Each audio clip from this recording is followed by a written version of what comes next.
Yeah. Zoom should. It may join us. Yeah, just join meeting. It should pop up a new meeting. Yeah. Sometimes it doesn't pop up, but now it's working. And you just straight down.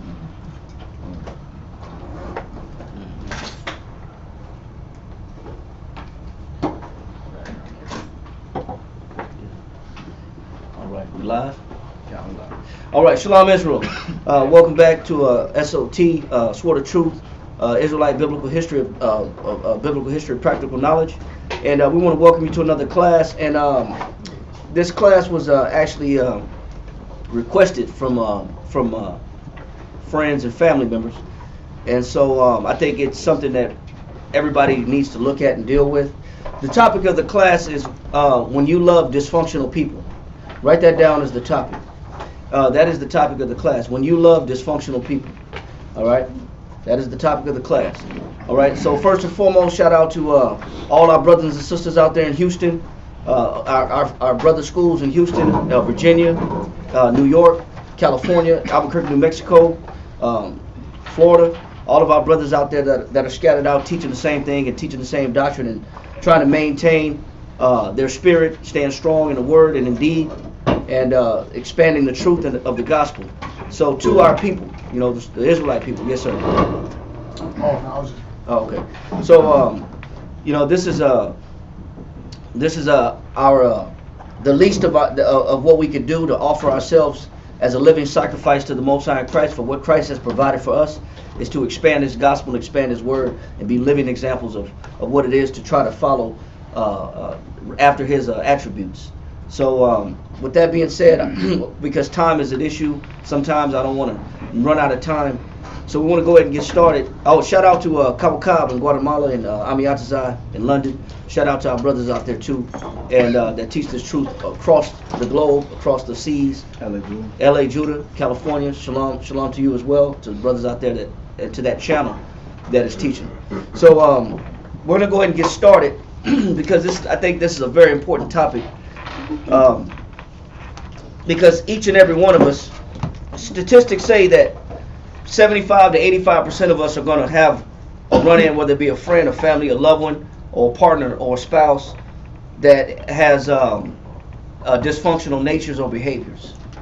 So what we want to do with this class is kind of identify, examine, kind of trace, and also probe versus saying, well, my relationships, my friendships are broken, so what now? So the first thing you got to do is to identify what aspects are broken. Before you can repair anything, you need to know what is broken. You need to troubleshoot, what are the causes, what are the issues that we're having in order to move forward and being able to diagnose the symptoms and come up with a solution and fix the errors. So first and foremost, we want to make sure that we explain this, so we're just not dumping a lot of information out, and we're not just we want people to think about and to meditate on themselves and on their behavior as well as the effect that they have on other people.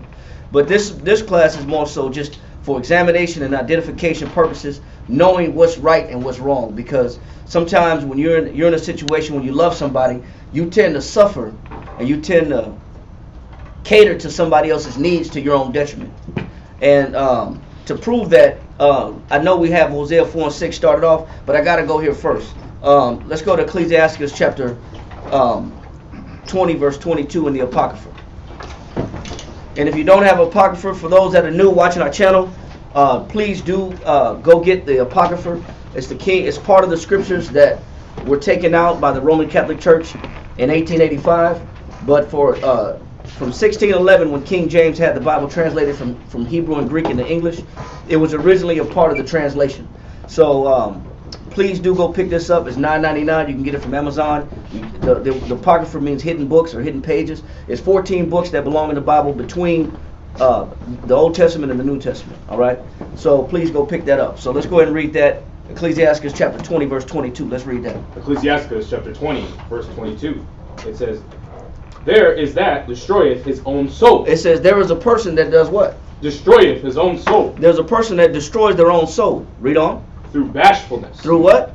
through bashfulness. Because they're too afraid or too ashamed to speak and to be honest and sincere about what's going on in their life. And also their interactions with one another, with other people. So, or they don't have, they're withdrawing themselves from speaking the truth about what is happening and what is going on within their interactions, all right, within their relationships or their friendships. Read on.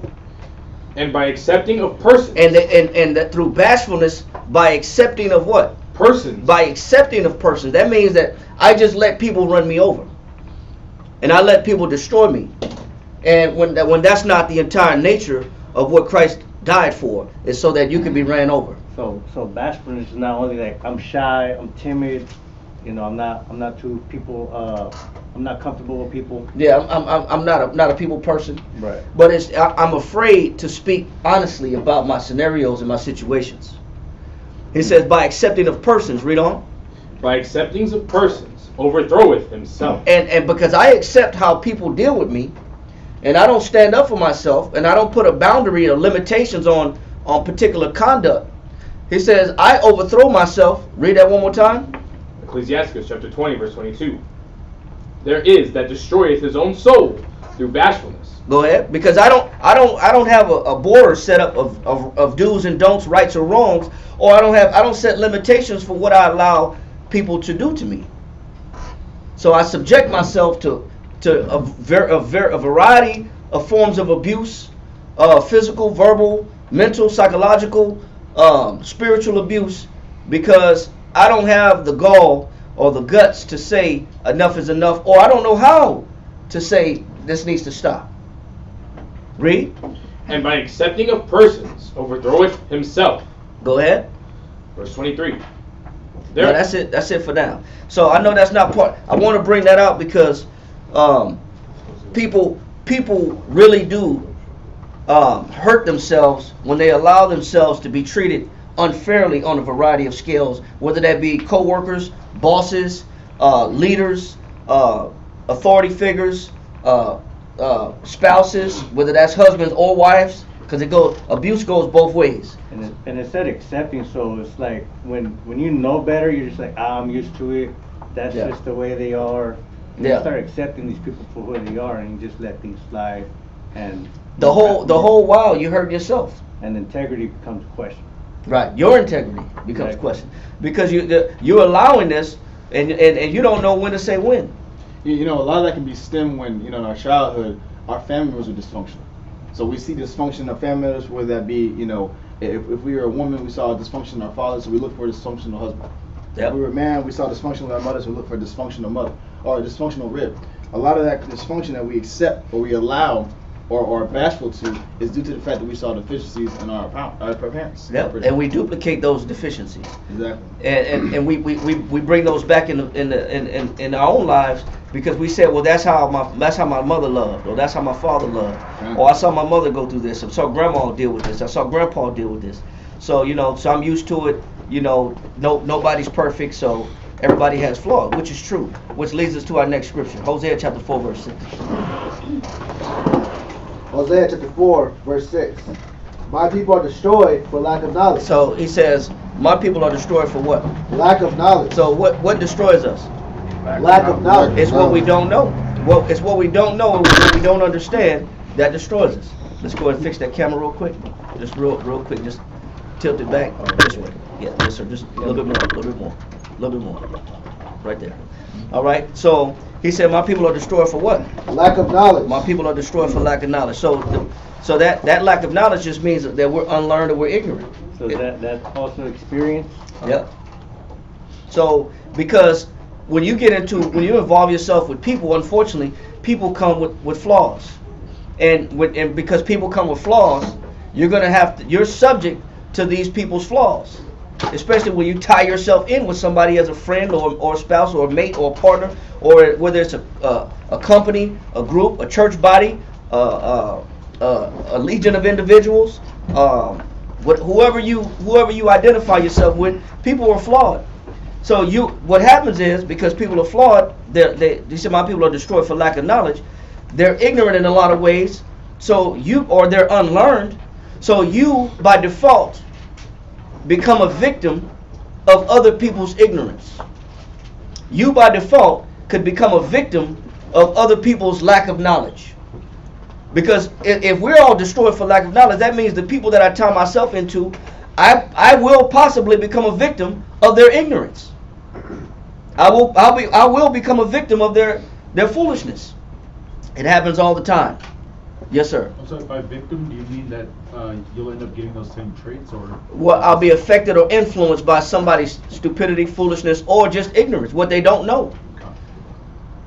Their lack of understanding will have a negative effect on me somehow. Read that one more time. God, Hosea chapter 4, verse 6. My people are destroyed for lack of knowledge. So it's not what we know that hurts us. It's what we don't know that hurts us. So a lot of us are brand new when it comes to knowing how to actually treat people. A lot of us are brand new. A lot of us are brand new because we come from a dysfunctional world. Galatians 1:4 says what? I know this is not on here, but just grab it for the sake of grabbing it. Just to dive into this point a little bit. Galatians chapter 1 verse 4. Galatians chapter 1 verse 4. Who gave himself, Which is talking about Jesus Christ, Yahweh Shai. Read on. for our sin, He says he died for our sins, right? Christ died for our sins. Read on. that he might deliver us from this present evil world. What's the estate of this world? Present evil world. So what's the condition that we got to live in on this earth? Evil. It's evil. So guess what? When you've been groomed in evil and groomed in negative, and then you try to make a marriage, what is that marriage? How's that marriage going to be constituted? Evil. It's going to be evil, simply by default, because you're coming from a world of dysfunction. You're coming from a world of backwardness. And one of those definitions for evil is the bad habits of the natural kind. So you have these natural bad habits that come from the rudiments of the world, right? You're not you're not thinking about others. You're not compassionate. You're forgetful, or Selfish. You're selfish, exactly. Self-centered. Well, why is that? Because I came from a world that's what? Selfish. I came from a selfish world. I came from a screwed up world, a screwed up environment. So now I'm trying to tie myself in with people, and now I bring in the rudiments of the world, like you mentioned. I bring in the evil that I learned from the world and accumulated from the world, and I try to bring that into some type of companionship, some type of bond with somebody. So what is the treatment that I'm going to give them? It's going to be evil. It's going to be evil. It's going to be negative. So this is the result of coming from the environment that we come in. That's why Christ died, to get us up out of here. Because if we leave it up to how we learn love, we have broken forms of love. We have broken forms of affection. We have broken forms of compassion. And that's what we're identifying, is when you do love somebody, but the condition and the nature of the relationship is dysfunctional. Either they're dysfunctional or you're dysfunctional. But there is some type of dysfunction involved into the body, or the unison, or the unity. There's something that's corrupting what possibly could be beneficial, uplifting, positive, and long-standing. There's something in there that's contaminating that. It's like a mingling. Say it again. Like a mingling. Yeah, it is something that's made. But what's mingling within, what's breaking down what's possible, is the dysfunction and the ignorance and of what people are bringing to the table. When you're trying to unify, when you're trying to make matrimony, when you're trying to make a friendship, or you're trying to make a bond, you got to deal with that other person's issues. And sometimes you do love this person, but this person comes with issues. This person comes with problems, but you love this person, but they got issues. So you don't want to just cast off that person, because guess what? When you get to the next person, guess what? They got issues too. And when you get to the next person, they got issues also. But that's not excusing people with issues, but that's to identify that there's no good scenario, perfect scenario. The majority of us are going to tie ourselves in with somebody that got problems. And that's not to excuse those with these issues, but we have to at least identify what these issues are, as far as symptoms, so we can see and know, okay, if I'm witnessing or I'm identifying these issues, I know what to do. I know what steps to take. Because a lot of us are at a loss for words. A lot of us are at a loss of knowing what steps do I need to take when this situation arises. Which leads us to our next scripture, Ecclesiastes chapter 5, verse 15. Let's read that.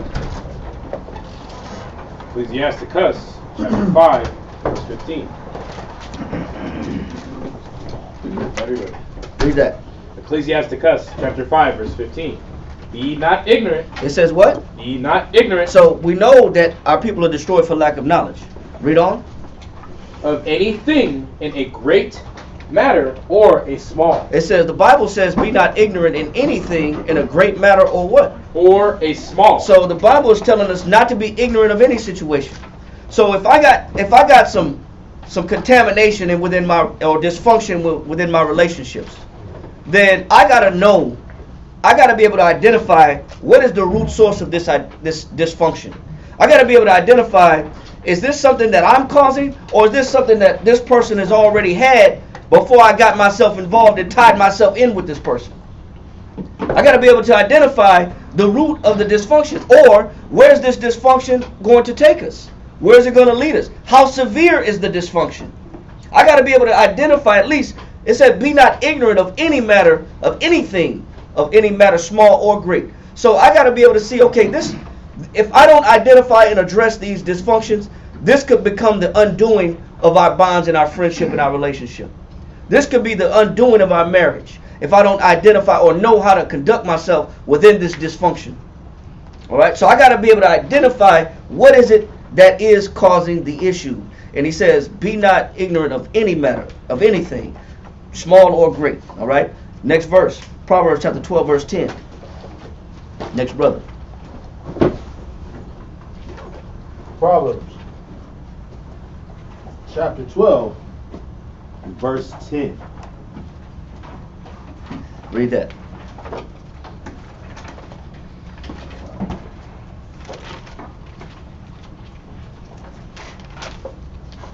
You got it? I do. Proverbs chapter 12 and verse 10. Read that. A righteous man regardeth the life of his beast. It says, a righteous man does what? Regardeth the life of his beast. So somebody that's righteous will regard the life of his beast. A beast is your what? Your pet. Your pet, your responsibility. That's something that you're responsible for. So it says a righteous man will regard the life of his beast. That word regard means skillful observation. That means that a righteous person will pay attention to the effect that they have on their responsibilities, whether that's male or female. That's whether I'm a husband to a wife, well, I'm a pet owner. I still got to know the variables that my pet needs. I got to understand their needs. It takes skillful observation, and that's what that regard is. When you're with anybody, you're tied in with anyone, a righteous person will take skillful observation or care, identifying what that person needs from me. What that person needs, what is it that they need? What good can I bring to them? Or am I bringing them any evil? A righteous person can identify that. The problem is we come from a world where the people that we tie ourselves in with aren't always righteous. They're works in progress. They're developing and they're growing and they're maturing as they go along. And they're making buku mistakes as they evolve. And so you got to suffer the ignorances of other people. But a righteous person, we don't always find ourselves given to righteous people. We find ourselves given to people that are a work in progress. Yeah, we're not mind readers, but we can tell by the body language somebody's countenance if they're hurt. You know, maybe the cat's limping, or somebody's like not walking as fast as they usually are. Maybe they're down. Maybe, you know, something's distracting them. Or something's bothering them. Exactly. But you know what? If I'm a righteous person, I can identify that. I can see, a righteous person sees the problems and the effects of the person that they're caring for. Yes, sir. Could you compare it to like a doctor seeing the symptoms of a patient? Yeah, you can see that, but that doctor may not see that patient but once a month or once every 6 months. But when you're talking about when you're tied together with somebody on a daily basis, then you should even be that much more keen, even more than a doctor. So if if say for example you and your wife go to the doctor, and she's unable to speak, then who got to speak for her? The husband. But what happens if you were the husband and you say, well, the doctor said, well, what's wrong with her? She's unable to speak. You say, man, I'm not sure. Then it's almost like, where have you been? Have you not been living with her? Have you not been somebody that's been responsible and accountable? But what happens when you can't say nothing? Man, I don't know what's wrong with her. You know, is she allergic to anything? I don't know. Is there any foods that she can or cannot eat? I don't know. She eat everything. Then what kind of, is she on any medications? You know, I don't know. What's her family history? I don't know. So it's showing you, but a righteous man, he pays skillful observation for what he's responsible for. There's a skillful maintenance. There's an observance. There's a care involved. Read that one more time. Proverbs chapter 12, verse 10. A righteous man regardeth the life of his beast. So he's responsible. He's skilled with skillful observation. And also that word means to give advice. A righteous man knows how to give his partner, his mate, the right advice. I know how to build them up with the right advice. I know how to steer them in the right direction. I'm not just tearing them down.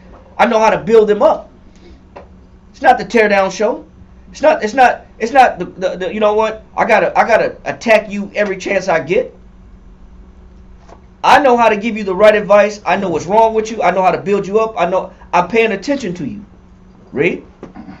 But the tender mercies of the wicked. It said, but the tender mercy, compassion or pity of the wicked. Read on. Are cruel. It says, but the tender mercy of the pity of the wicked are what? Cruel. So, but how more oftentimes than not, you're tying yourself in with somebody in a relationship. You're probably gonna get their cruel side more than you get that compassionate side. You're more likely gonna get that side that's not paying attention to the fact that they're browbeating you, or they're destroying your confidence, or they're not uplifting you, or they have an issue with you, or you're the problem. But you're gonna deal with one or two of these type of individuals, and that's male or female. You know, that's not just a male-dominated thing. That's male or female. Both parties can have a negative effect on one another based on if one is compassionate, you know, being observant regarding the other person. I'm paying attention to the other person, or whether I don't have no pity towards this individual. My compassion is thwarted. My compassion is backwards. My compassion has an ill effect. Even when I'm trying to be compassionate, it has an ill effect on the next person. That's just the state of what we deal with, and this is why we have to deal with this topic, because we got to know what effect we have on one another.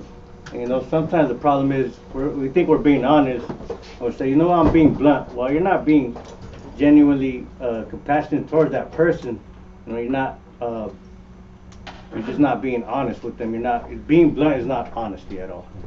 Right. You know, you're just tearing somebody down, and you're not building up the confidence. Yep. I guess in that regard, regarding 1828, it says to attend to as a thing that affects our interests or our happiness. So when you're going for the righteous person is going to understand my word choice and how the impact of that word is going to affect the next person. Is it going to affect their confidence? Is it going to affect their happiness? Is it going to affect their outlook on me? Should I continue this argument, or should I halt it?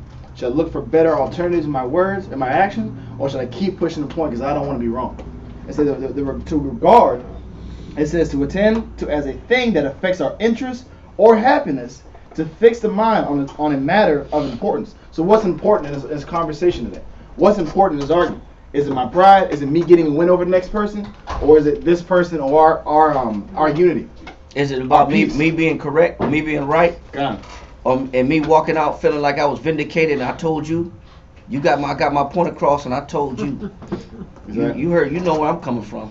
Because that's the point. As long as you know where I'm coming from, I don't give a damn how you feel. Long as you know where I'm coming from. So you got the upper hand in the conversation. Okay, good for you. So what did it do for the next person? Nothing. It could have Exactly. lost. You just thinking about yourself. You Right. weren't thinking about that other person. And- It wasn't about that. Exactly. So these interactions, man, are critical. These interactions are critical because there's a lot of dysfunction. There's a lot of dysfunctional situations and people that are in love with other people and they don't know what to do.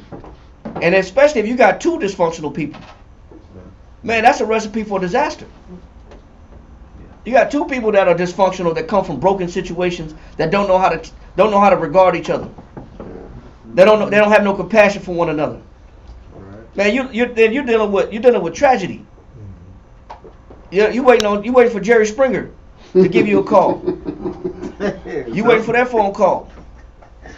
So somebody hit the AC real quick too. So with that, we want to bring out there are common actions that dysfunctional people display. All right, these are 3 common actions that dysfunctional people display. All right, number 1 is deflecting blame or responsibility. These are 3 common actions that dysfunctional people display. Sorry, can you repeat that? These are 3 common actions that dysfunctional people display. Number 1 is deflecting blame or responsibility. That means they don't take no fault for anything that goes wrong within the situation. There is no blame on their behalf. There is no accountability on their behalf. That's number 1. Number 2, playing on the goodwill or guilt of other people. So they'll brutalize and play on the fact that of your good nature and your goodwill and your desire to see them happy. They'll utilize that for manipulation purposes for their advantage. Would it be gaslighting? That's number 3. Gaslighting is number 3. Gaslighting is number 3. Give it away, man. Yeah. No, you're in the spirit then. Because gaslighting is number 3. And gaslighting is make other people feel that they are the dysfunctional ones and not you. I never even heard of gaslighting. Gaslighting comes from a film from the 1900s or 1920s about a man that was convincing his wife that she was crazy by cutting down the gas, turning down the lights in the house. He kept incrementally turning the lights down, making them dimmer and dimmer. He kept turning the gas down, and so she thought he made her think that she was the crazy one. You know what I'm saying? So it's when you point the finger at other people to make them feel like they're the dysfunctional ones. But when it's really you doing the manipulation. That's what gaslighting is. Yes, sir. What's the difference between the second and the third one? The second one is playing on the goodwill or guilt of others. Meaning if I keep you with a guilty complex, then that means that I utilize that for power. Right. I utilize that for control. So if I can play on your goodwill, meaning if I can keep you giving me what I want, then I'm in my mind I'm in a good place. As long as I got you extending to me, as long as I got you giving to me, and I'm manipulating your goodwill, because basically, as long as you don't wise up, I'm gonna keep taking and taking and taking and taking from you until you do something about it. I'm gonna keep utilizing you for whatever resources you have, whatever resources you can provide for me. As long as you keep giving, I'm gonna keep taking, but without any type of recompense, any type of reconciliation or payback or reconcilement or any type of charity back to you on your behalf. So I'll keep the goodwill one-sided. Yes, sir. Is that something like a leech, essentially? Like a leech, but it's a leech, or you could say a pimp. Yeah. A pimp. I'm gonna keep telling you, as long as you keep giving me, I'm in a sense, it's what a pimp does. I keep telling you what you want to hear, to keep drawing out whatever it is that you're providing, whatever you can provide me. I'm gonna keep extracting that from you. So is that somebody that's easily convinced, somebody gullible? Somebody gullible, but somebody that has a good nature, that, say a person that's a people pleaser. Say if I'm a people pleaser and I aim to please people. Well, you got some people that are dysfunctional that will utilize your ability to want to please people and make people happy. They'll use that against you. They'll take advantage of. They'll take advantage of the fact that you're a people pleaser. He likes to loan money out. Let me go hit him up. Yeah. Because it makes him feel, something about it makes him feel good. So I'm gonna keep taking from it. But I have no idea or desire to pay you back. because it's one-sided. Yeah. So these are three common actions of a dysfunctional individual. Yes, sir. I'm sorry, what was the first one again? Deflecting blame or responsibility. It's always the other person's fault. It's never I can see myself to blame in any situation. It's always you, your fault. You're the problem. You created this mess. You created this issue. It's always pointing the blame or the finger at somebody else. Like you're the problem, I'm the victim. Yeah, I'm the victim. Yeah, exactly. So what you find is that people that show this type of dysfunction, you know, like for deflecting blame or responsibility, they have a judgment imbalance. They don't know how to. They don't know how to look at people. They don't know how to look at themselves. So there's an imbalance in their judgment. They could see flaws in everybody else, but they could see no flaws within themselves. So there's a judgment imbalance with that first person. That second person that's playing on the goodwill or guilt of others, that person is a master of manipulation and control. They know how to utilize a person's guilt, use that against them for the sake of power. Number three, that person that gaslights you, making others feel like they're dysfunctional, this is a person that understands a telephobia.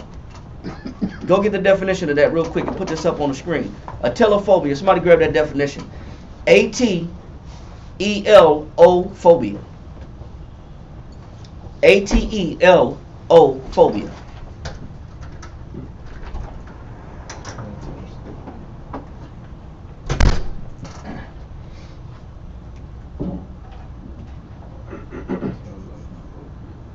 A telephobia is an obsessive fear of imperfection. It's an obsessive fear of what? Imperfection. So it's an obsessive fear of what? Imperfection. So that means that people that know that you don't want to be wrong and you don't want to do nothing wrong, they'll keep badgering you, destroying you, because they know you don't want to be wrong. So you're going to try to make up to be right. So as long as you're in a capacity where I can point the finger showing you where you're wrong at, I'm going to use the fact that you don't want to be wrong against you. I'm going to use the fact that you don't like making mistakes against you. Read that definition again. A telephobia is an obsessive fear of imperfection. So people that have an obsessive fear of imperfection, that I got a fear of looking bad, I don't want to look bad. So people will say, okay, well, since if I can keep you looking bad, then I can keep you trying to make up from looking bad, which means I win. I win based off your fear of looking bad. Based on your fear of not being perfect. Based on your fear of making mistakes. I can use that to my advantage. Because you don't want to look bad, well that's fine. Well, I'm gonna keep turning and twisting things to where you look bad, to where you keep benefiting me. Versus a person that says, you know what? I know I'm not a perfect person and I make mistakes. That doesn't mean I gotta accept the fact that you're gaslighting me. I'm not dysfunctional. I'm flawed.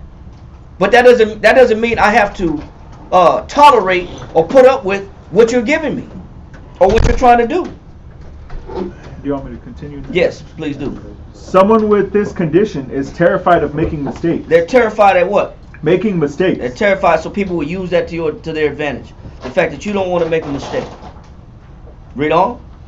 They tend to avoid any situation where they feel they won't succeed. They said they tend to avoid any situation where they feel they won't what? Succeed. So that somebody could gaslight you based on that phobia. Somebody could use that fear to their advantage. So they're not going to take on, new arenas, new jobs, new tasks. They'll stay exactly where they are. Giving. Broken. They won't grow. They won't grow. Stagnant. They're stagnant because they're afraid of making mistakes. Yes, sir. How does someone overcome that? Correct. Well, that's a whole different class in itself. Sure is. Because, that takes time to come out of that mindset. You know what I'm saying? Because it's like any other fear. Just like fear of heights. Just like fear of people. Just like fear of elevators. When you pushing somebody past fear, you have to push them incrementally. There's a training method even when you're training somebody to get into an elevator that has a fear of elevators. You gotta incrementally take them step by step, pace by pace, and at least get them to touch the elevator, touch the button. Now stand at the door, open the door and watch it close. See nothing happen. They can't see it happening. They can't. Now come open the door, watch it close. Open the door, watch it. It's incremental. Everything to overcome any fear is incremental. But people with dysfunctions, they know how to use that fear to their advantage. The fear that you don't want to make that you don't want to make a mistake, and you don't want to be wrong. So you can be manipulated. So these are common actions of somebody that's dysfunctional. Now, how do you know you're involved with a dysfunctional situation? Romans 13:10. Let's get that verse.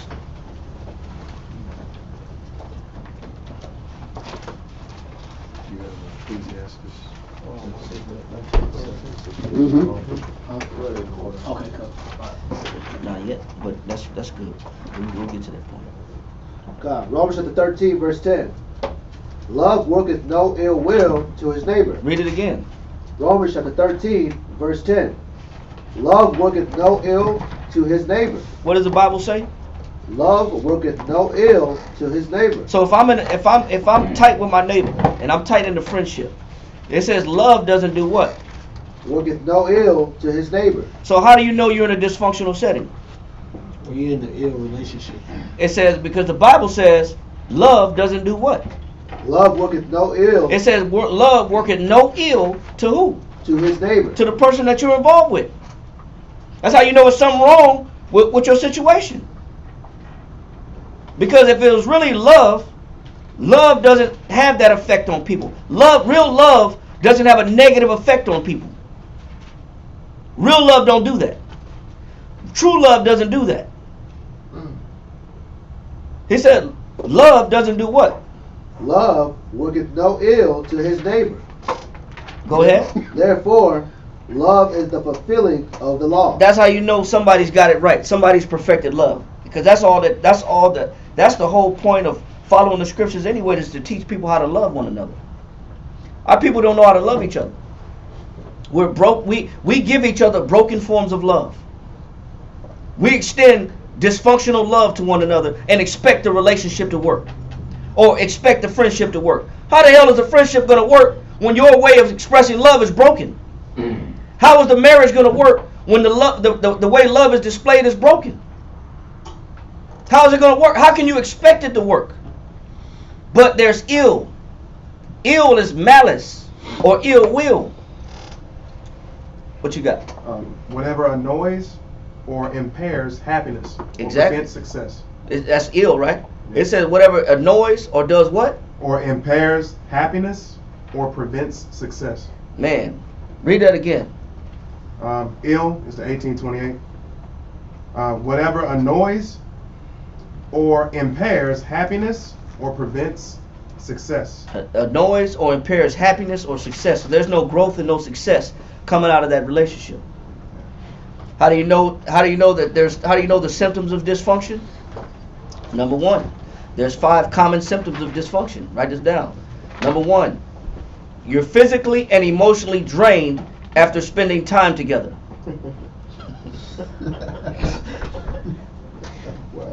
Number 1, you're physically and emotionally drained after spending time together. Watch the camera.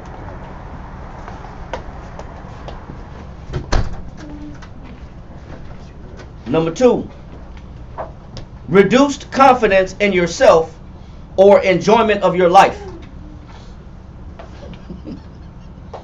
Number 2, reduced confidence in yourself or enjoyment of your life.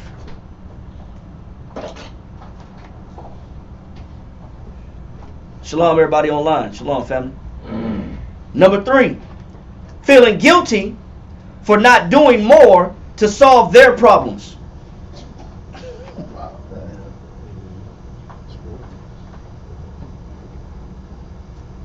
Number 3, feeling guilty for not doing more to solve their problems. Number 4, confused about your boundaries or beliefs. Now you're not sure what you believe in. You said confused about your boundaries? Confused about your boundaries or beliefs. Number 5, these are all symptoms. These are the top 5 symptoms of dysfunction. Number 5, frustrated that your needs, thoughts, and feelings don't matter. Oh. Let me go back here. Sit up and listen to class. Number 5, frustrated that your needs, thoughts, and feelings don't matter. Frustrated, you said? Yes. Got you. So number 1, physically and emotionally drained after spending time together. Number 2, reduced confidence in yourself or enjoyment of your life. Number 3, feeling guilty for not doing more to solve their problems. Number 4, confused about your boundaries or beliefs. Number 5, frustrated that your needs, thoughts, and feelings don't matter. Top 5. These are the top 5 symptoms of dysfunction. Now, according to Friedrich Schiller University in Germany, these type of dysfunctions have long-term and short-term ramifications. Meaning, if it's short-term, that means it's repairable. The damage is repairable. They say if it's long-term, they say the damage to the brain, it causes a massive stress response that's irreversible if you deal with this dysfunction over a long period of time. Showing that what? Man, you drive you permanently crazy. Right, it has a permanent effect. Not insane, but it has a permanently negative effect on you if it's conducted over a long period of time. Of scarring? Scarring. Yeah. God, but a permanent scar. They said in a short-term dysfunctional setting, it is actually repairable, but it causes so much stress on the brain, it says over a long period of time, it's irreversible. So by default, you just become this dysfunctional person, or you have a dysfunctional mind. Right. By default, because you're within that realm, it has such a toll, it takes such a toll on you, where now you're affected from that point forward. It's hard for you to recover out of that situation. So that becomes your reality. That becomes your reality. Where did you cite this from? That was from a trial from Friedrich Schiller University on the effects of dysfunctional people on other people. You said Friedrich what? Friedrich Schiller University in Germany. They did a study on how bad does dysfunctional people affect the brain. And they studied over 1 million people, and they found out that over a long period of time, it has a damaging effect on a long-term effect on the brain. It causes a massive stress response. Yes, sir. Oh, no, I didn't know. I thought you had your hand up. I have my hand. I have a question. Yes, sir. People. Listen, for everybody that has a husband or a wife, you know what? When you listen to class, don't be proud and say, "Oh, that's not me." If you really want to know, ask the person that lays right next to you how you make them feel. Because everybody in class said, "That's not me. I didn't do that. I ain't that way." Yep. Nah, maybe half of part 1. Yeah. But not 2, 3, and 4. Nah, that's not me.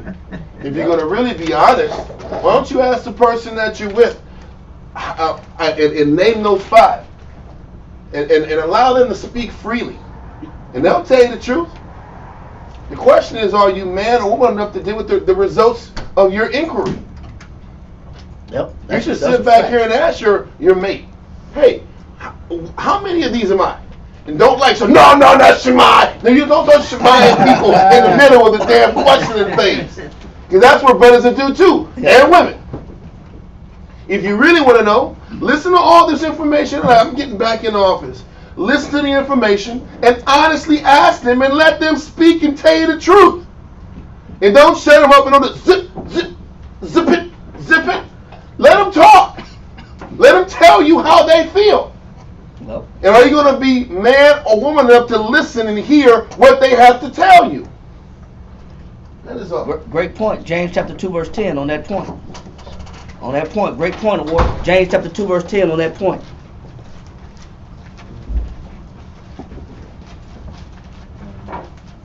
James chapter 2 verse 10. James chapter 2 verse 10. For whosoever shall keep the whole law, and yet offend in one point. It says if you keep the whole law, but you offend at one point, if you even just one of these points, read on. He is guilty of all. He said you guilty of all. If you just one of these. So it don't matter if you all of them. It don't matter if you 50%. It don't matter if you're 75%, or you 3 out of 4, or you 2 out of 5. If it's just one of you, he says you guilty of all. If you just carry one of these attributes of dysfunctional in your nature dealing with people, you guilty of all of it. So everybody should be at fault. Everybody should see that they got some changes to make. Everybody should be able to look and say, you know what, I got some changes to make. Because you know what I'm not doing? I'm not paying attention to the effect I got on the people around me. I'm not honest about it. But if you're guilty of one, you're guilty of all of them. All right. So that was the effects on the brain from that study that was done from the Friedrich Schiller University in Germany. That was an effect, a study they did. They found out that, man, this thing got long-term effects on people. How you treat people damages people permanently. It destroys their confidence. It destroys their courage. It destroys their ability to look at things positive, look at life positive. All right? And so just on that same line of things, since we're dealing with these dysfunctions, we got to know in what different variations and manners does these dysfunctions appear. So there's a variety of dysfunctions that people that deal with emotional abuse, psychologists that deal with emotional abuse, they categorize these particular dysfunctions and they quantify them in different sections. Number one is the deceiver. The deceiver. All right, write that down. Number one is the deceiver. These are the myriad of ways that a dysfunctional person appears. It's the multitude of ways. It's the variety of ways that identify you're dealing with somebody dysfunctional. All right, number one is the deceiver. It says a person's need to lie is a telling clue about his or her character and emotional health, which indicates serious insecurity, lack of integrity, and low moral standards. I'm gonna read it again. Deceiver. A person's need to lie is a telling clue about his or her character and emotional health, which indicates a serious insecurity, lack of integrity, and low moral standards. It's pretty much self-explanatory. Unless somebody needs a breakdown of that, it's pretty clear. Could you read it one more time? I'm sorry. It says, the deceiver, a person's need to lie, is a telling clue about his or her character and emotional health, which indicates serious insecurity, lack of integrity, and low moral standards.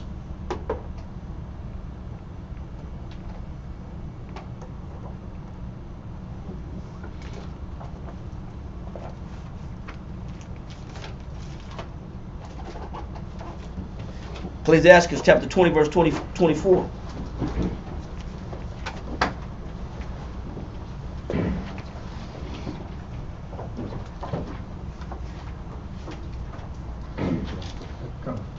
So by definition, a deceiver, a person's need to lie is a telling clue about his or her character and emotional health, which indicates serious insecurity, lack of integrity, and low moral standards.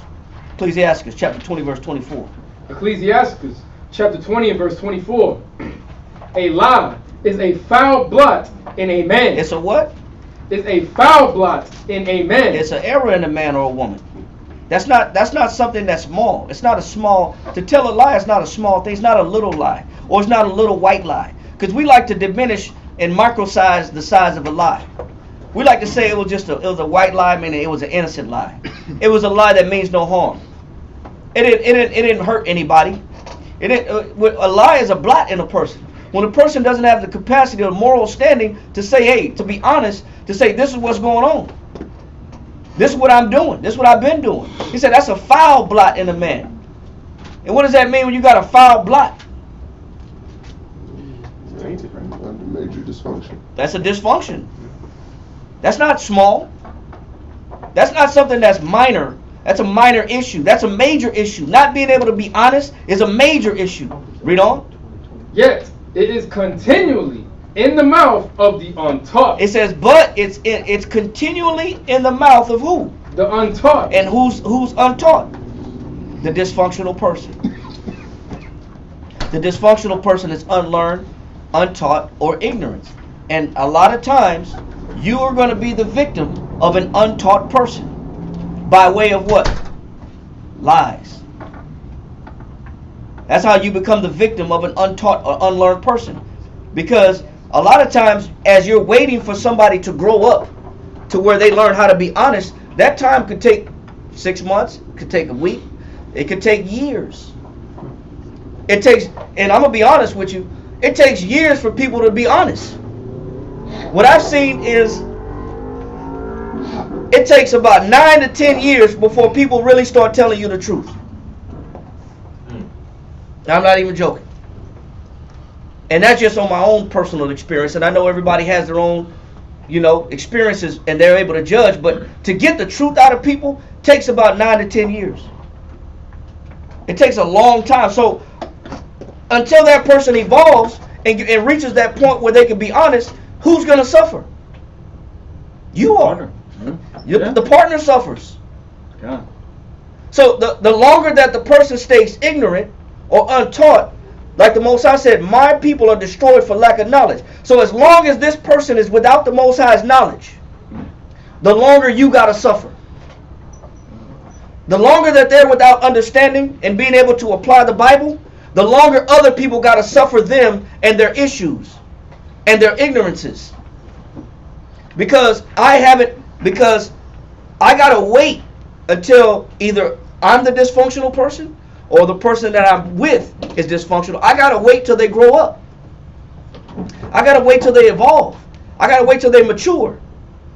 To where they're either they're ready to be honest, they're ready to address what it is that, or overcome the fear of being honest, the fear of being judged, the fear of making mistakes, the fear of being criticized. Because that's what keeps people in that trick bag, or they just feel like they can get away with it. But whatever reason, I got to wait till this person comes out of that nature. Who knows how long that's going to take? But it's going to take longer if they stay ignorant. That's why it says it's continually in the mouth of who? The unlearned. The unlearned or the untaught. It's always in the mouth. So the longer a person is away from the scriptures, the longer that they're an issue for other people. The longer they are from embracing the Bible, the more hell that other people got to catch for their flaws and their ignorances and their foolishness. That's why it's good for yourself and other people that you're around. The quicker you can get a grip on the Bible, the quicker you can actually start taking the precepts and applying them to your life, everybody benefits around you. You benefit, your spouse benefits, your partners benefit, your children benefit, the pets benefit, the dogs and the cats benefit. Everybody benefits from your growth, from your ability to say, okay, this is an issue that I got to change and I got to address, and I got to go to the Bible to actually address these issues. So now I can stop letting people suffer that loves me. Because that's the topic of the class. When you love a dysfunctional or when you love dysfunctional people. But so the faster they can get a grip on the scriptures, the faster they can grow and the less you suffer. The faster you can get over suffering. Read on. Verse 25.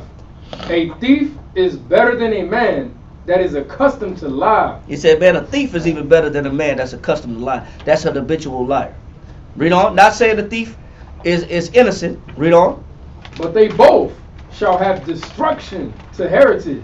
So how does the Most High look at the thief and the liar? They both got destruction coming to them. So is that a habitual nature or an ideal for somebody that they can expect good to come out of them continually telling lies? Is there a good coming at the end of that? There's no good coming at the end of that. So you can continue to lie all you want because nobody knows the truth. But you're not going to inherit any good in the end. You'll get the same thing the thief gets. Both of them got destruction coming. So it's something that you got to learn how to acknowledge, and you got to learn how to fix within yourself as quick and as soon as possible. It's number one, the deceiver. Number two, the control freak.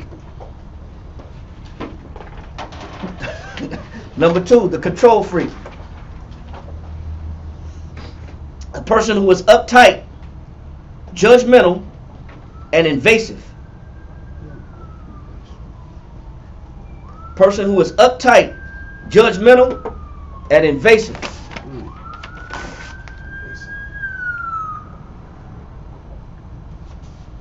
And there's 4 characteristics to, you don't got to write this down, just listen. There's 4 characteristics to this control freak. Let's read that right there. Yeah, right here. Mm-hmm. Uptight. One more time, uptight. Somebody who's uptight, judgmental, and invasive. What are these characteristics of this control freak? The control freak. Here are a few primary characteristics of these controllers. 1. Even if you give the controller what he wants to make him happy, that doesn't mean the bossy behavior will subside. So that means what? Even if you give in to the control freak, that doesn't mean what? It's going to stop. Go ahead. Playing along to get the person off your back rarely works. So when you play along with a control freak, like you just give in for the sake of giving in, and so that rarely works. That'll good that luck. only fuels them to keep doing it. Yeah, good luck. You give them an inch, they'll take a mile. You give them an inch, they take a mile. So Makes them sicker. yeah, they keep doing it. Start micromanaging. Start looking at everything. Everything starts to become a pet peeve. Right. Everything's a pet peeve. Everything's problematic because you give into it. What else? Number 2. Number 2. The controlling person may like you or praise you for doing what she wants. It said they only like you when you do what? What she wants. They only like They you want. and praise you when you're doing what they want. That's the only time they find good in you. Is when you're giving in to doing what they want. What else? But that's much different from respecting you. So because they praise you or like you when you do what they want, does that mean that they respect you? No. That means that you just continually giving in to them. What else you got? Point number 3. Controllers drain your energy. They do what? Drain your energy. And what else? And undermine your sense of self-worth. They undermine your sense of self-worth. That means that they're always more important, and their way of doing things are more important than what? Than what you bring to the table. Number 4. I didn't finish this one. Okay, go ahead. Can you reread number 3? Number 3. Controllers drain your energy and undermine your sense of self-worth. With them, you must take extra measures to preserve your physical and emotional energy. It says you got to take extra measures to preserve your physical and emotional energy. That means these people going to do what? They're going to drain you. You gotta perform beyond your means. You gotta get there earlier. You gotta, they always gotta one up you. You're gonna be spending 2 hours in the gym. I just gotta regroup before I go home. I gotta regroup. You know what I'm saying? Can't go home right now. Spend 30 extra minutes in the car. You got to. You got to do right now. You got to do the woosah. You got to rub your ears and do the woosah. Just you got to rub your temple. You got to listen to some oceanscapes music. The meditation music. The waves crashing in. Yeah, you got to listen to that because the pattern. you got to power back up. You gotta watch some comedy skits. You gotta do something because you gotta power back up somehow. Because this person they're gonna unplug you. Oh goodness. They're gonna drain you. They're gonna vampire you. They're gonna suck your spiritual juice because they're gonna you. Because they're always taking. I know, right? Chupacabra. And they'll drain you because you work with them, but you're thinking of them while you're at home. Yeah. Before you go to sleep, you're like, damn, why am I thinking of this person so much? Because you're thinking so many bad thoughts. Because you're thinking about not making a mistake. You don't want to make no mistakes. Right. Because you already know. And I gotta plan what I'm gonna say. Where was I? Who was I with? What was I doing? What time? I gotta prep my mind to give give a speech. You gotta have a pre-argument before you argue. Yeah, because I got to know what to say. That's real life. Or maybe, you know, I just keep it to a minimum today. Yeah. Keep it a I minimum. won't just- I'm going to say Yeah, less. there you go. I'm going to say less. How was your day today? Good. What do you mean? Yeah, too wild. It was too wild. I said something wrong. Nothing's wrong. Everything's fine. Oh, you hungry? So, number 4. Number 4. Controllers want power. They want what? Want power. They want power, man. That's what it comes down to. They want power. Go ahead. Undue influence over you. And they want undue influence, meaning it's unfair, man. Meaning it's not both ways. The love is one-sided. What is that word again? Undue? Undue influence, meaning it's one-sided. It's without merit. To be undue means it's without merit, meaning there's no reason for them to be that one-sided. There's no need to be that one-sided. They're extreme in that nature. What else? And permission to bully you. And what? And permission to bully you. They want permission to bully you. Read on. When you give in to them, you give up peace of mind. He said when you give in to a control freak, he says you give up what? Peace of mind. You gave up your what? Peace of mind. You gave your peace of mind away. What else? Independence. What else? And self-respect. So, because that's what they want. Now, that's why I said it's similar to pimping. Because now you done destroyed the morality of this individual. You destroyed the confidence of this person to where now they have to live and die by your words. And they got complete control and you're in complete submission to every word that they say. Wow. They're the Most High. Yeah, not the Most High. I mean, in a sense. Essentially, they're carrying your weight. Like, you're not pulling your weight, I'm going to carry your weight. So you do what I say, when I say it, how I say it. Yeah. And Next part. yeah, no, not the next part. They utilize words like, they constantly utilize words like, are you sure about that? Or that can't be right. Or you're pretty narrow-minded, or you got a bad memory. So your memory's not good, so I'm not going to take your word for it.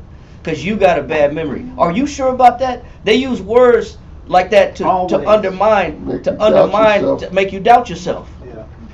You're not as sharp. You forget a lot of things all the time. So I can't trust what you bring to the table. You're questionable. Yeah, you're questionable. Your ways don't work. They always use things to demoralize and diminish what you bring to the table. They attack you. That's number 2. Is the control freak. Number 3, the gaslighter.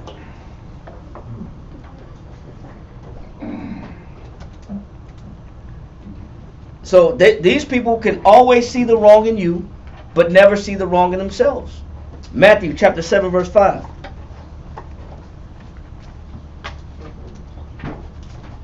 No, hold on. Before we go there, on that control freak, we gotta get this scripture right here on that control freak. Colossians chapter 4 verse 1.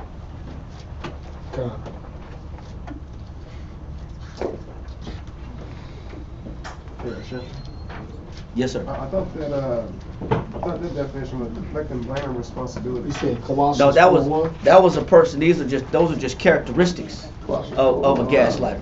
Oh, okay. And that was number 1 of the 3 characteristics. The gaslighter was number 3. Yes. Colossians chapter 4 verse 1. Read that.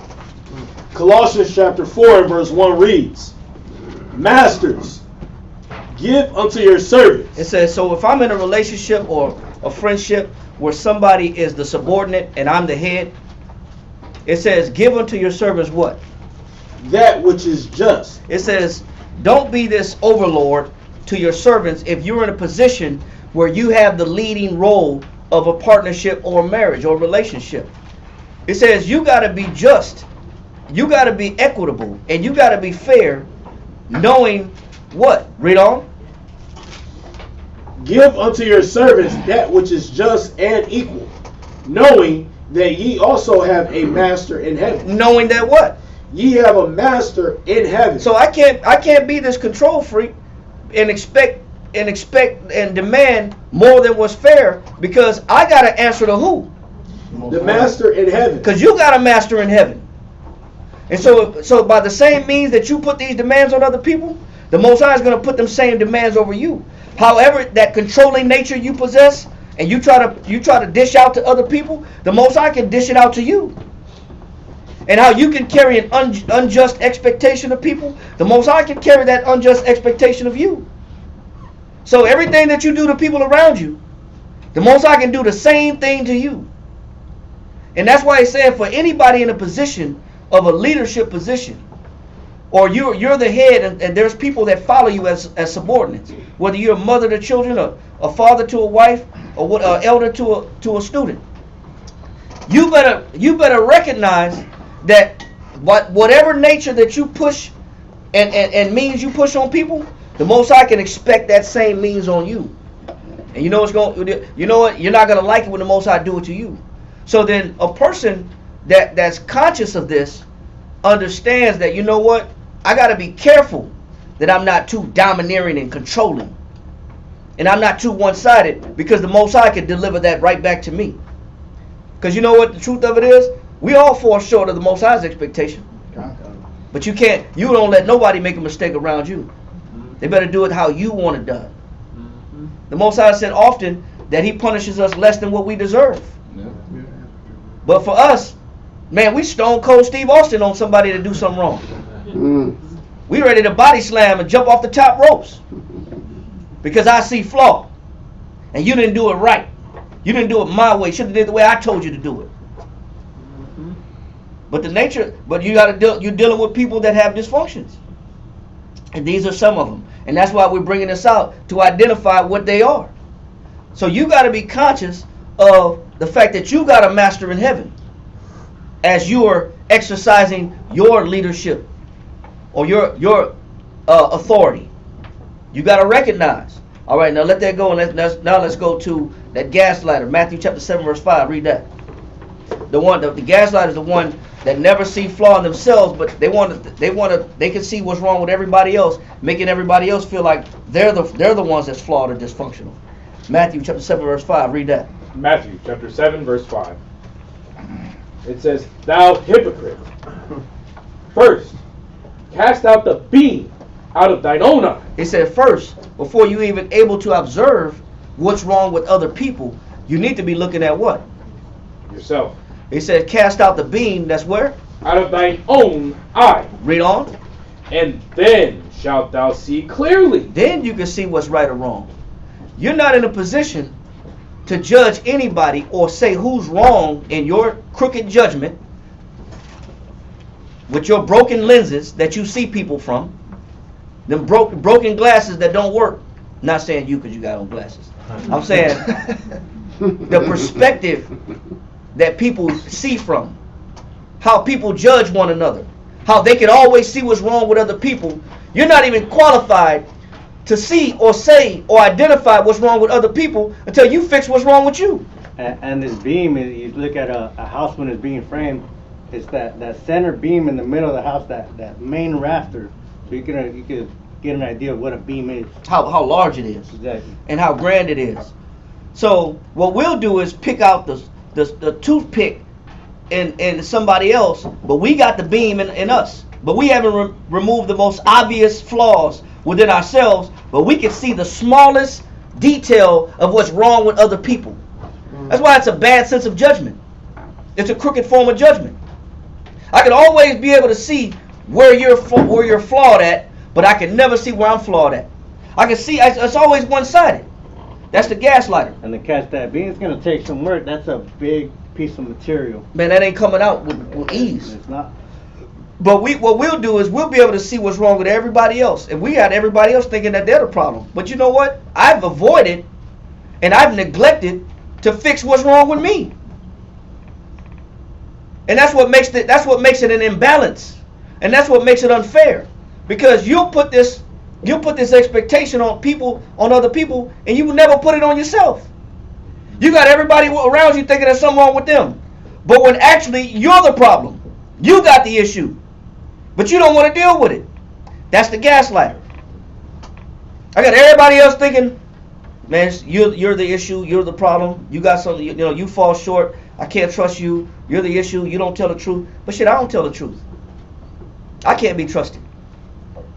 I play different roles of a dysfunctional nature in my relationships, in my friendships, in my bonds. How about I work on that? That's what Christ is saying. Christ is starch about that type of behavior. That's why he said, thou hypocrite. That's like cussing somebody out, man. That's like saying, you scumbag, you low down, dirty, two-timing, no good individual. In a decent way of cussing somebody out.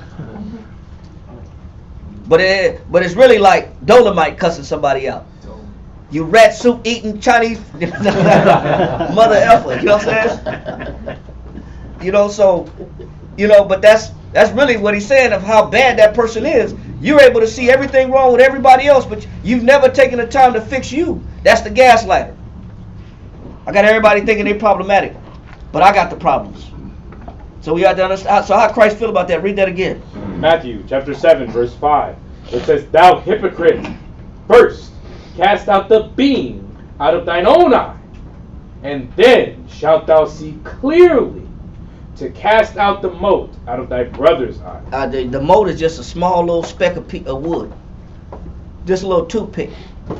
You got the beam in yours, but you can see the toothpick in theirs. Fix yourself first.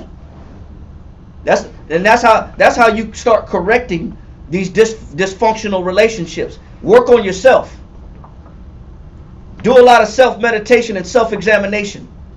Stop putting heavy expectations on people around you that you don't even uphold. All right? Next, the angry venter. The angry venter is a person that goes from anger to aggression. It says a person that lashes out in revenge, ridicule, sometimes escalating into verbal or physical abuse.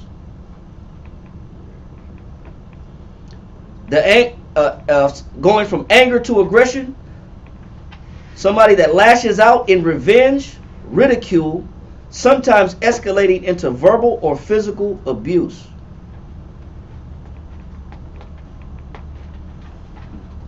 Now we know Ephesians chapter 4 verse 26 says what? Yeah, it said be angry, but sin not. Right? Read that. Some people might not know it. Right. Ephesians chapter 4 verse 26. Somebody else get James 1 and 20. Ephesians chapter 4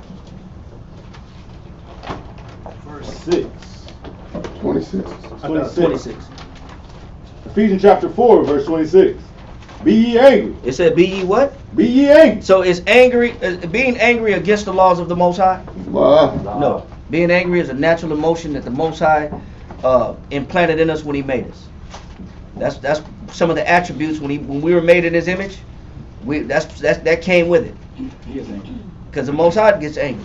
The Most High gets angry. The Most High exacts revenge, and He gets vehemently angry. But it says, be ye angry. That's why it says not against the law to be angry, to be upset about something. It says, but you have to put a limit and a cap on your anger. You got to put a limit on your anger. When your anger starts to manifest itself in forms of behavior, where it starts to influence behavior, and you start to act out your anger, now you're moving from anger to something else, to a completely different spirit. And that spirit is wrath. Because wrath is actions motivated out of anger. So he said, be ye angry, but what? Be ye angry, and sin not. Go ahead. Let not the sun go down upon your wrath. That's why I said, let not the sun go down on that wrath. Meaning, you don't hold any anger in overnight. You don't carry it over to the next day. Because then you're holding grudges. And when you got a grudge, in Leviticus 19, it says, grudge not against thy brother. Or harbor any hate in thine heart. Now you're harboring hate when you're holding a grudge, because now you've let this anger sit on you for a long time, and now it's starting to bubble up and become cancerous and move to something else. So he said, be angry, but sin not. James 1 and 20. Next brother. James chapter 1 verse 20 says, for the wrath of man worketh not the righteousness of the Most High. So when you let anger escalate to wrath, the Bible says what? For the wrath of man worketh not the righteousness of the Most High. So when you start lashing out, becoming physically and verbally abusive to the people that you're supposed to be in love with, it says, are you exercising the righteousness of the Most High? Worketh not the righteousness of the Most High. Can anything godly come out of that interaction? No. Because you're working now from anger to you let this anger get out of control. Now it's becoming verbal. Now it's becoming offensive. Now it's becoming physical. There's nothing godly that can come out of that interaction after that. When you let anger get out of control and move up to the next stage of wrath. That's why you can't be that angry venter. That angry venter, they don't know when to stop. They keep going till something bad happens. Now I'm trying to apologize. Now I'm making excuses. You gotta go this way. Oh, you good right there. That's good. Now you gotta make excuses. Hey, forgive me for what I said last night. I was a little tired. Forgive me for what I did. I was drinking on something.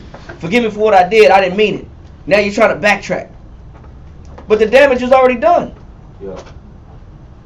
The damage is done now. Now this person is scarred and negatively affected because you couldn't contain your anger. That's another sign of a dysfunctional individual. Somebody that cannot contain their anger. Yes, sir. And there's something about that, like when you do apologize, they may not want to hear it now. Yeah, because they're scarred. Yeah. The scriptures say and it just makes it harder. That a brother offended is harder to be won than what? Than a strong city. That means once you offend somebody, but read that so for those that may not know the verse. That's principality. I noticed that. Let's get that verse. It's like 18 or something like that. Brother offended. 18, 19. 18 and 19. Read that.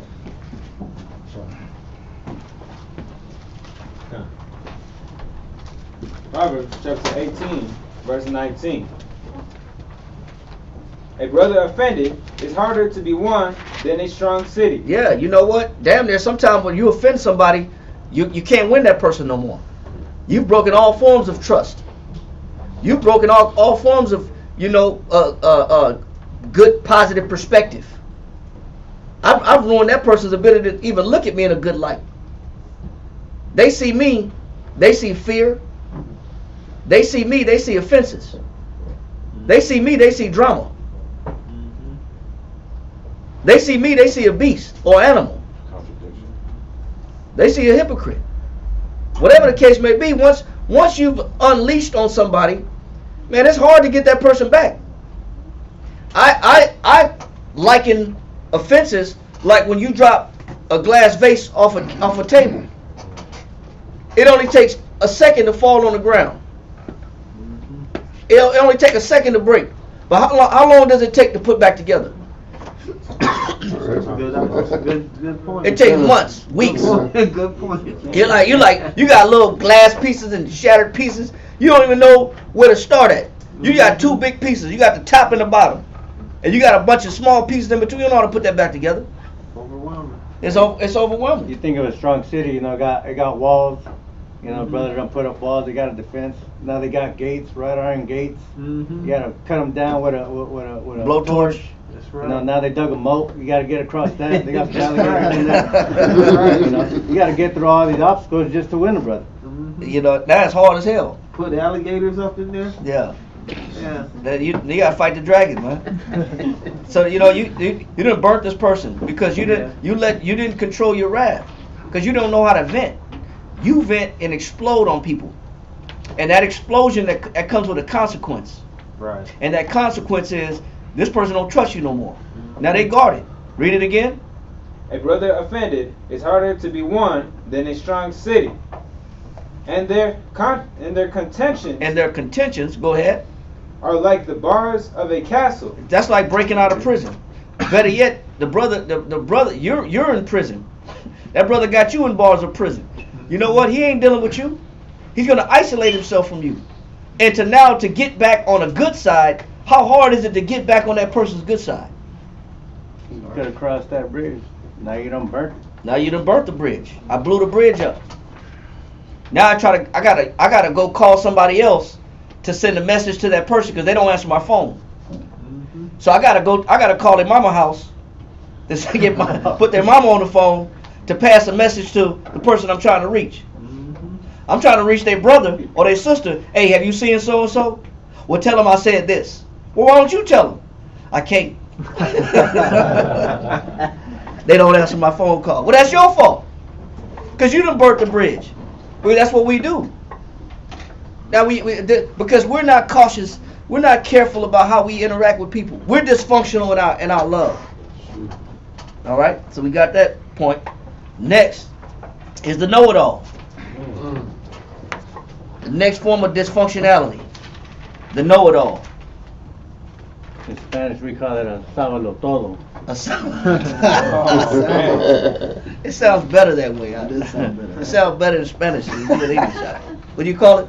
Sábelo todo. A sábelo todo. You know everything. Yeah, you gotta know it all. Yeah. You know it all, bro. You must. You must know it all.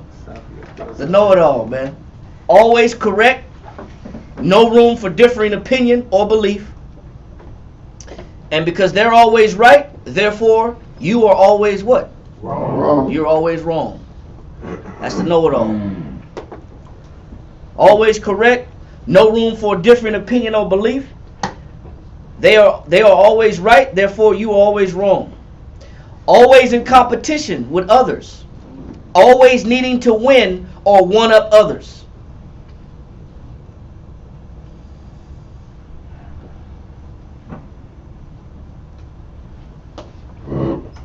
That's the anti-spirit. Yep. Explain it. You know, what was that song? It goes, anything I can do, you can do. Anything you can do. do, I can Yeah, there you go. Yes, I can't say it right. No, you can. Anything you can do, I can do better. Man, that's the know-it-all. Always correct.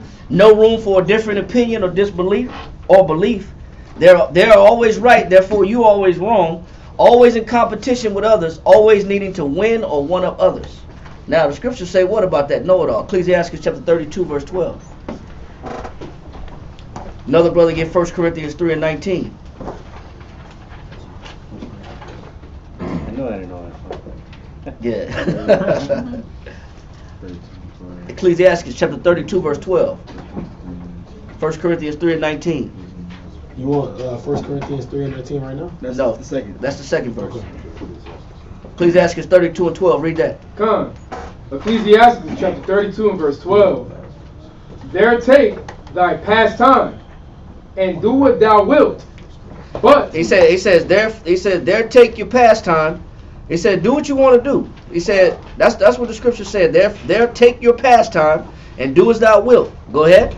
But sin not. It said but sin not. Do what you want to do. It said but sin not. Read on. By proud speech. By proud what? Speech. So a proud speech is somebody saying what? I'm always right. That's that proud speech. A proud speech is somebody that never admits that they're wrong. They always say they're right. How does the Most High feel about that? Go to the next verse. Come. 1 Corinthians chapter 3 and verse 19 reads, for the wisdom of this world is foolishness. So when a person is exalting themselves by proud speech, the Most High said that person's wisdom is what? Foolishness. And the Most High said that wisdom is foolishness. Even when people think they right. Even when people think they right and confident that they right. Man, Most High said the wisdom of this world is foolishness. Read on. For the wisdom of this world is foolishness with the Most High. Go ahead. For it is written, he taketh the wise in their own craftiness. So the Most High said by you thinking you right, the Most High let you get caught up in the fact that you think you right. He'll let your confidence or your arrogance be a trap for you. Correcting. Like their own wickedness corrected. Like their own wickedness corrected. Like Jeremiah 2 and 19. Thine own wickedness shall correct you. Your own pride of thinking that you know what you're doing and that you're always right, the Most High let that be a trap to you. Mm-hmm. He'll let that be a setup for you. Just to show you that you don't know what the hell you're talking about. That's the fear right there. Hey, is it possible that you could be talking the truth about something, but you coming off so haughty that you're wrong? Well, yeah, there is a way. Knowledge puff it up, but it is. If you're right, there's different methodologies to express that you're right. You know, Right. you don't have to, for the sake of you being right, even if you know you're right, doesn't mean that you have to demoralize people that are wrong. Okay. Right. And a lot to do with that is tone.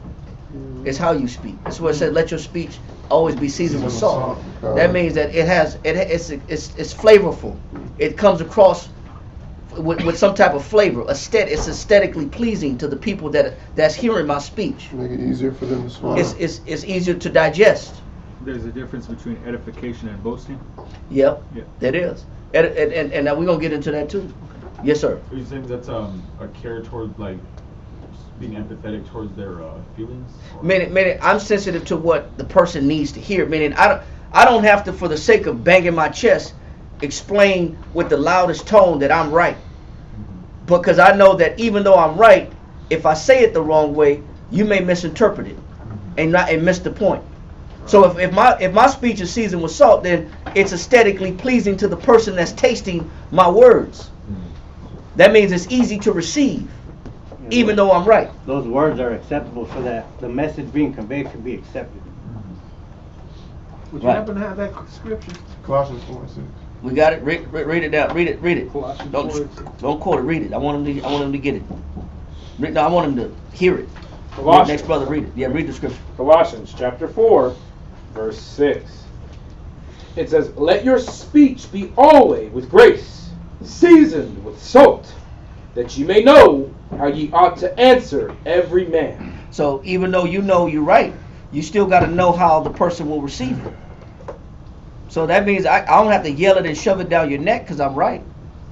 There's a tasteful way of delivering what I know is correct without making it offensive, or making you feel small, or demoralizing you, or beating you down because you're wrong. There's ways of doing it. But if my arrogance and my pride is attached to my knowledge, then I don't care how it's coming out. Because at the end of the day, my point is, I said what I said and you're wrong. Right. You lose, I win. You lose, I win. You know what I'm saying? Which leads us to the next dysfunctional characteristic, the intimidator.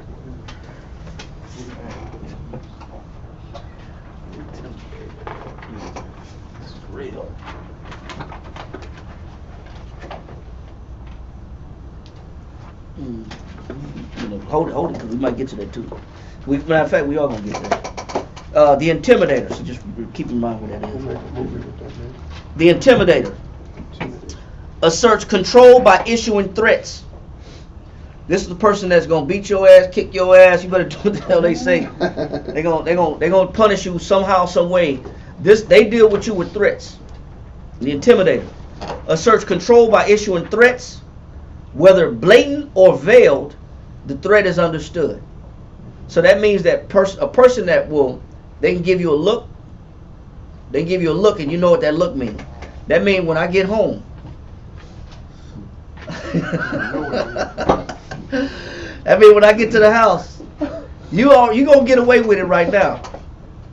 But by the time I get to the house, yeah, don't start running now. Is this person passive aggressive? Yeah, that it says whether it's veiled or whether it's blatant, meaning they can come across two ways. They could be passive aggressive, or they could be out in the open and say, you know what, you're gonna suffer when you gonna suffer. That's bad. Yeah, man, it's intimidating. This is how you know you're dealing with a dysfunctional relationship or friendship. I'm saying when you come out in the public saying stuff like that, yeah, you know that you're threatening this person. Now, this is a form of dysfunctionality. So the scriptures say what? Ephesians 6 and 9. Let's read that. Start at verse 1.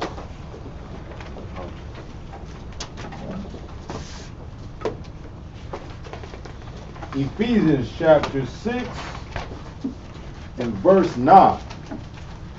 And ye masters, do the same things. It says, and ye masters do what?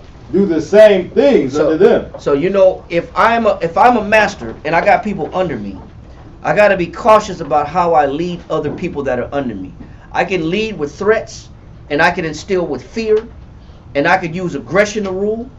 But I just got to understand that my master can do the same thing to me that I'm doing to other people. That's why he said, read it again. And ye masters, do the same things unto them, forbearing, threatening. It says forbearing what? Threatening. So you're supposed to not, if you're in Christ and you're in a relationship, you're not supposed to be doing what? Threatening. You're supposed to be forbearing, threatening, meaning to hold back, threatening. I'm not going to use you better do this or else. I'm going to kick your ass or I'm going to punish you. You wait till I get to the house. Now I'm ruling with an iron fist. Just as much as you rule with an iron fist, the Most High can rule with an iron fist. And he will. He says, read it again. And ye masters, do the same things unto them, forbearing, threatening, knowing that your master also is in heaven. Because you also got to recognize that what? Your master is in heaven. So guess what happens when you're dealing with a person that has no understanding, a person that's ignorant to the commandments of the Most High. What's going to happen? How are they going to deal with you the more that they're detached from this knowledge? You're going to be threatened until a person grows out of that by way of getting understanding. You're going to be threatened. You might be shell shocked. They might raise that. You can tell when somebody's shell shocked. Somebody raise their hand to reach for the cabinet and people duck it. Man, what you ducking for? I'm just trying to get a plate out the cabinet. Because you know what? That's somebody that knows that I'm in danger. What you doing? So, but it says that you're supposed to be dealing with people that are under you, knowing that you got a master in heaven. Meaning what? If I don't want the Most High to deal with me a certain way, then let me not deal with the people that I love a certain way. Let me not deliver to them what I don't want from the Most High. But if a person is ignorant to the Most High, then they're going to treat you whatever and however kind of way they want. Threaten you all kind of ways. Threaten your safety, your livelihood. They're going to cut off your money. They're going to take your money. They're going to cut off your water, your electricity, not pay your phone. They're going to use all kind of weaponry. I'm going to do all kind of things to get you to do what I want you to do. The Bible says you're supposed to forbear threatening. Read on.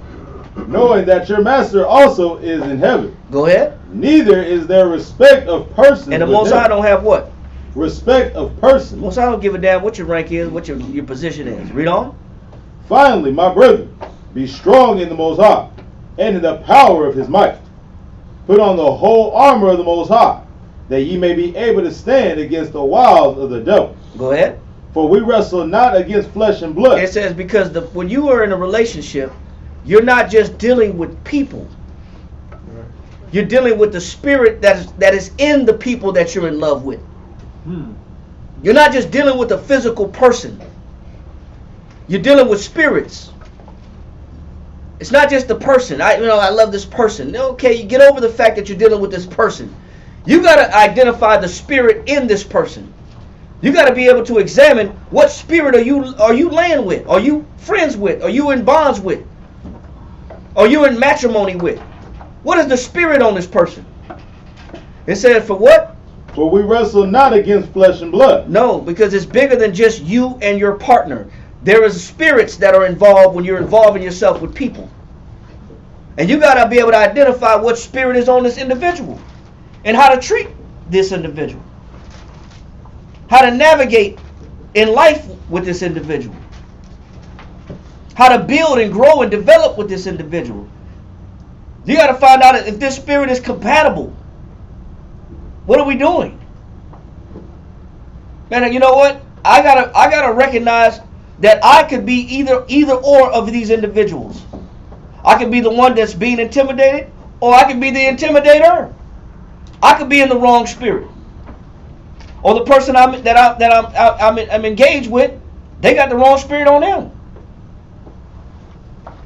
All this is for examination purposes and identification purposes. That's why we're going over this. Because you got to identify what spirit is in the person that you're dealing with. That's why the class is called When You Love Dysfunctional People. You got to deal with their spirit.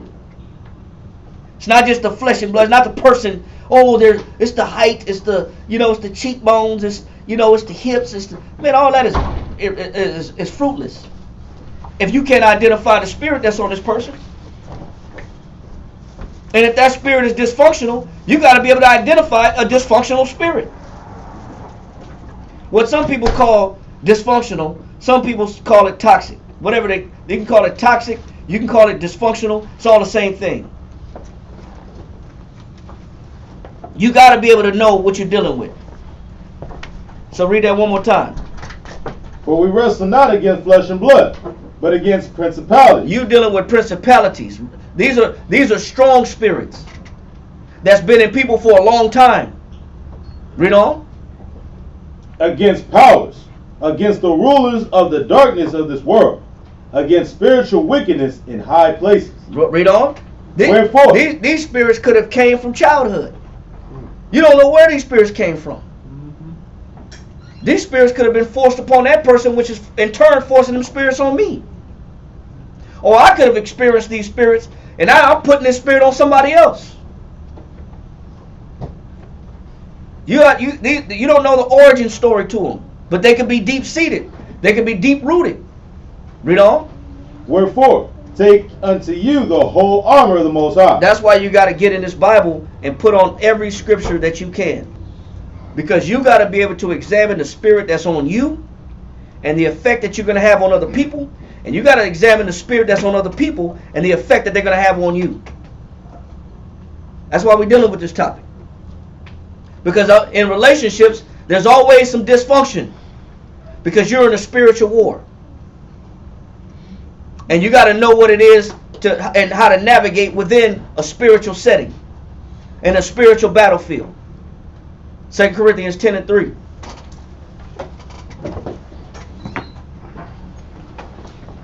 Second Corinthians chapter 10, verse 3. For though we walk in the flesh, we do not war after the flesh.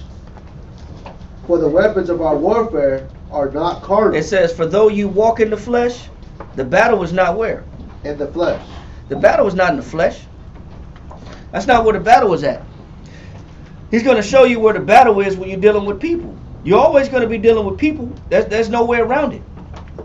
Whether it be a workplace, a church group, a car club, no matter what you're doing, medical field, judicial field, military, whatever, you're always going to be dealing with people. But along with dealing with people, you're going to be dealing with spirits. You're going to be battling thoughts. Read on. Come, verse 4. For the weapons of our warfare are not carnal, but mighty through the Most High to the pulling down of strongholds. Casting down imagination. Casting down what? Imagination. What's an imagination? A thought. It's a thought. So what are spirits? Thoughts. Spirits are thoughts, man. When you're in a relationship, you gotta deal with the spirit or the thought of that person that you're in a relationship with.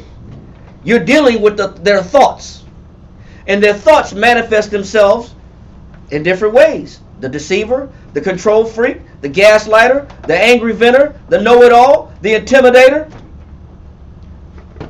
It's just half of what we're going through. But they manifest themselves in different ways. So the war is in the thoughts.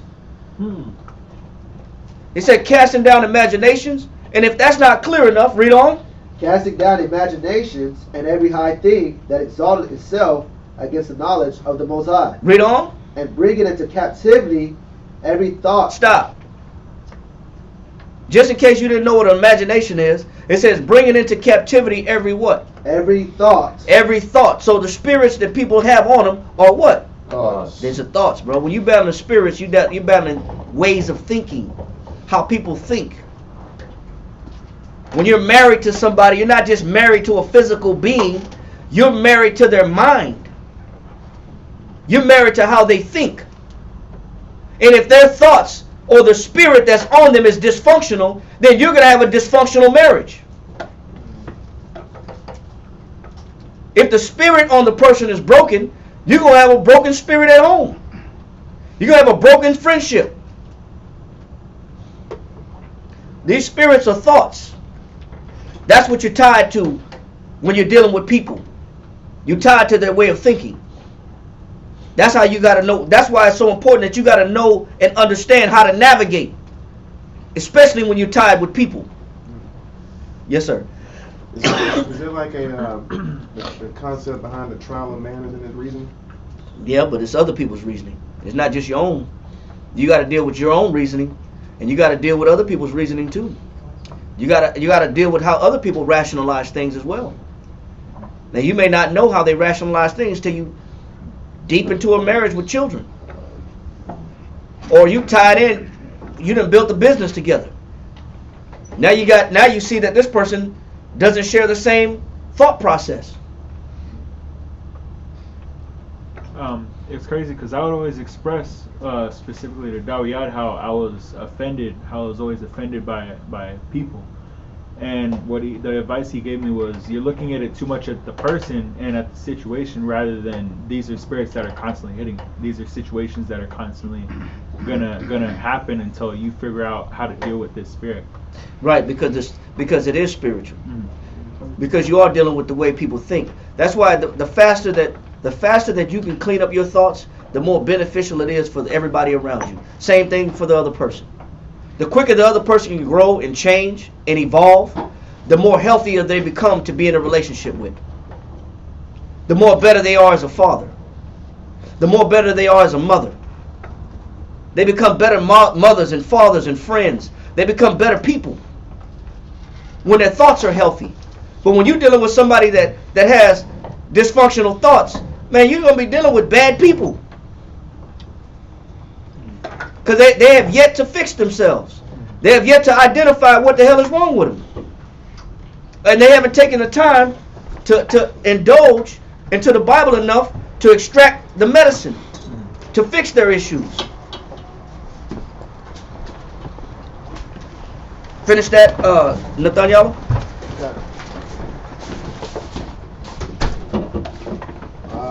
2 Corinthians chapter 10, verse 5.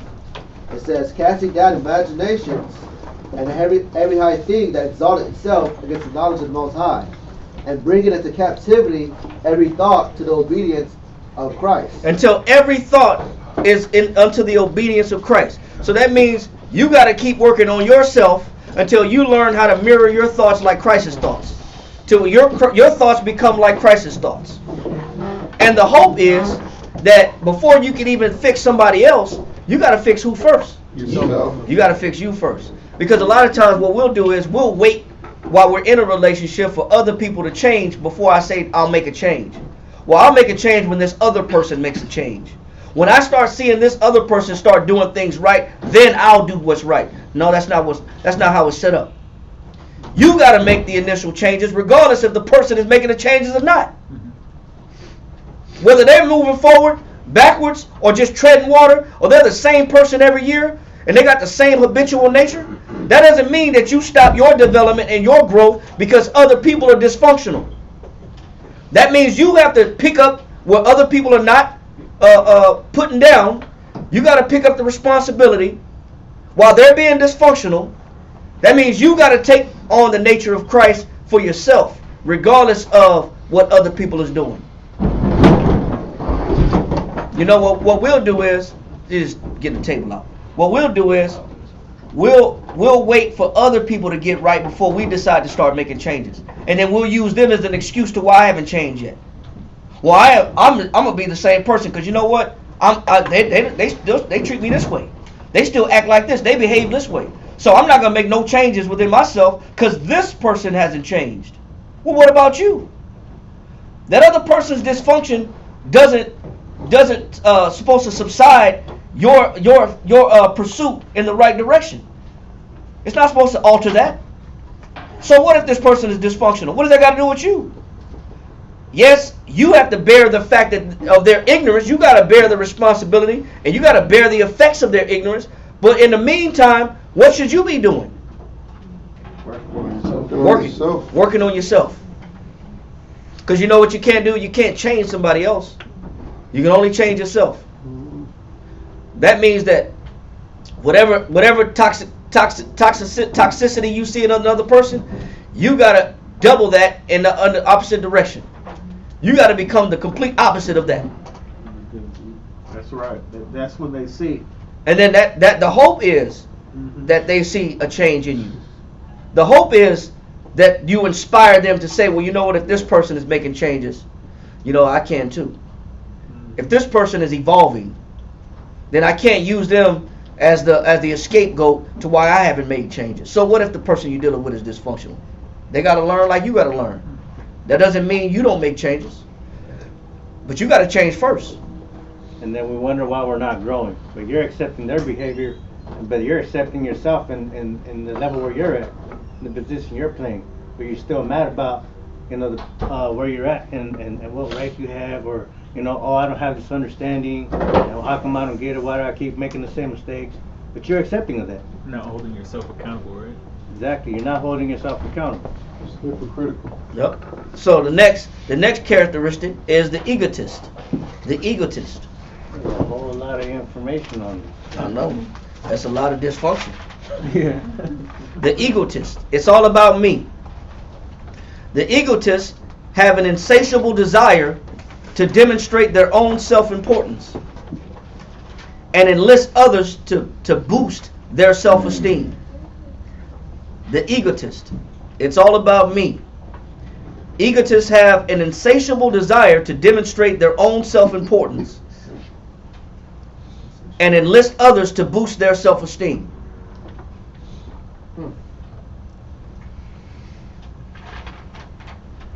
I'll say it again. An egotist have an insatiable desire to demonstrate their own self-importance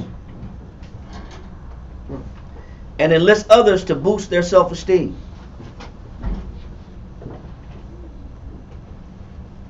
So these people are like the center of attention. Center of attention, bro. Let me tell you something about them. They got to be the focus, and if they're not the focus, they got to make a scene to where the attention goes back to them. So they'll create anarchy so that the attention can come back to them. They'll make a scenario to where the attention falls back to them. This spirit has been around for a long time. Let's go here. Luke chapter 20, verse 46.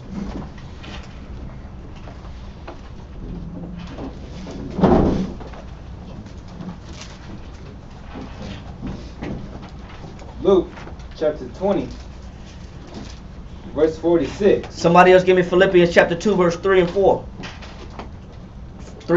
4, actually, Philippians chapter 2, 3 through 5. Next brother. Read that. Beware of the scribes. That's why Christ said what? Beware of the scribes. That's why he said you got to pay attention to who? The scribes. He said beware of the scribe. Read. Which desire to walk in long robes. He said they desire to walk in long robes. What else? And love greetings in the markets. They love the shalom in the markets. They love the attention. Read on. And the highest seats in the synagogue. And they like the chiefest or the highest seats in the what? Synagogue. They like to sit in the most important positions. Box seats, right? The box seats, the sky box. They like to sit in the highest seat. Read on. And the chief rooms at the feast. And they like to sit at the chief rooms at the feast. Go ahead. Which devour widows' houses. Which what? Devour widows' houses. But you know what? While they're exalting themselves, they're exalting themselves at the expense of other people. Because it's all about them getting attention.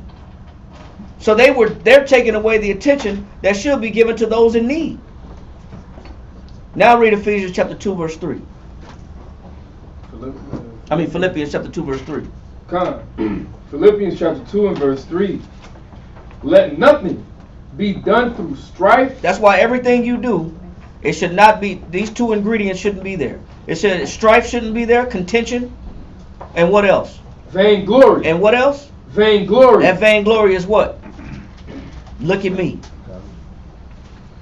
I'm the center of attention. I'm the focus. It said let nothing be done through strife or vainglory. Well, you got to have the attention. Read on.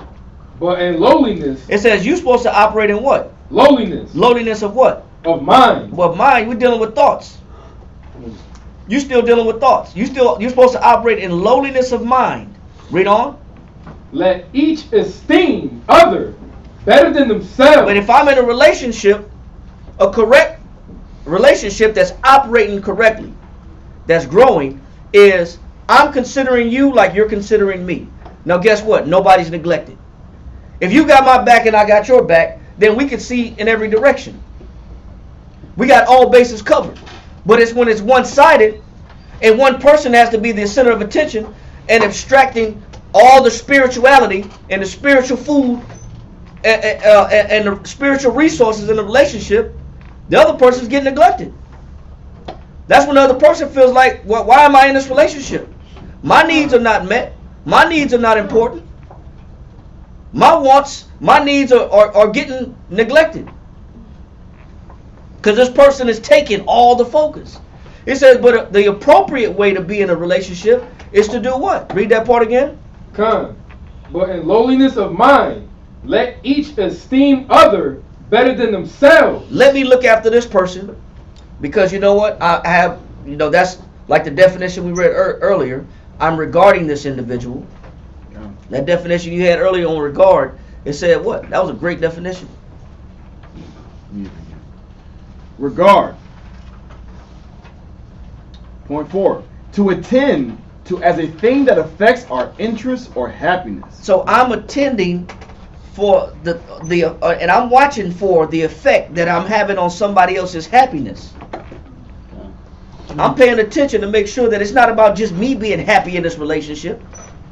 I'm making sure that the other person is being made happy as well. Yes, sir. Could you read that definition one more time? That definition one more time. Okay. To attend to as a thing that affects our interest or happiness. Read it one more time. Please write it down. To attend to as a thing that affects our interest or happiness. Come through.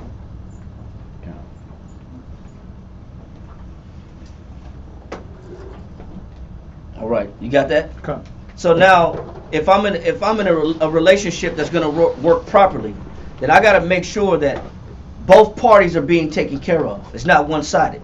It's not all about me. It's about what the other person needs as well. And if they need something from me as far as changes, then why don't I consider their changes if I'm expect changes out of them? That's why when we usually counsel with brothers and sisters in relationships, we usually narrow it down to the top 3 things that this person needs to see in order for them to keep committing to the relationship, and the top 3 things this other person needs to see for them to keep committing in the relationship. What does each individual need to see out of the other person for them to both give 100% effort? Because you'll find out that one person is usually holding back from giving in the relationship because they feel like they're not getting what they need in the relationship. So because I'm not getting what I need in the relationship, I'm actually withdrawing myself from giving myself 100% to where this relationship could really blossom and bloom. And people are in relationships like that where each person is holding back because it's one-sided one way or another. So you never get the full effect out of your marriage. You never get the full competency and power out of the marriage or the union or the friendship or the bond. Because you got people holding back because they're waiting on you to change. And when I see you change or give, then I'll start giving. When I see you care more, then I'll start caring more. So what do people do in relationship? They withdraw themselves from each other. They give each other the bare minimum. I'll give you just enough to say I'm still here. There's that awkward silence. Yep. There's that neglect. Like, oh well, you know how to fix yourself a sandwich. You know, Yeah. you make your own lunch. Yeah. Eat what you had for dinner last night.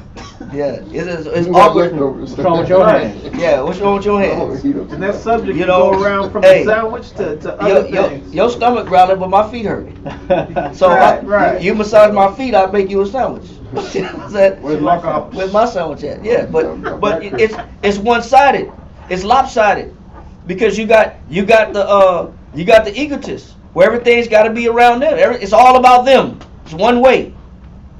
They don't consider what the other person needs to start, and that's why in relationships people hold back. They don't even give themselves 100%. They don't commit all the way because it is one-sided. Because people don't recognize the spirit that's within them.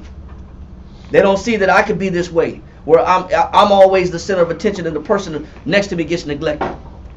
Here's a moment real quick. For sure. Go to Matthew 7 and verse 12. Just on your point. So a lot of times we expect the good that we want from other people first, without establishing the good to them. And this is what Christ is letting us know in Matthew 7. Read that. Matthew 7, verse 12. Okay. Matthew chapter 7 and verse 12 reads. Because what we're looking for is, we're looking for benevolence. Give me that in 1828.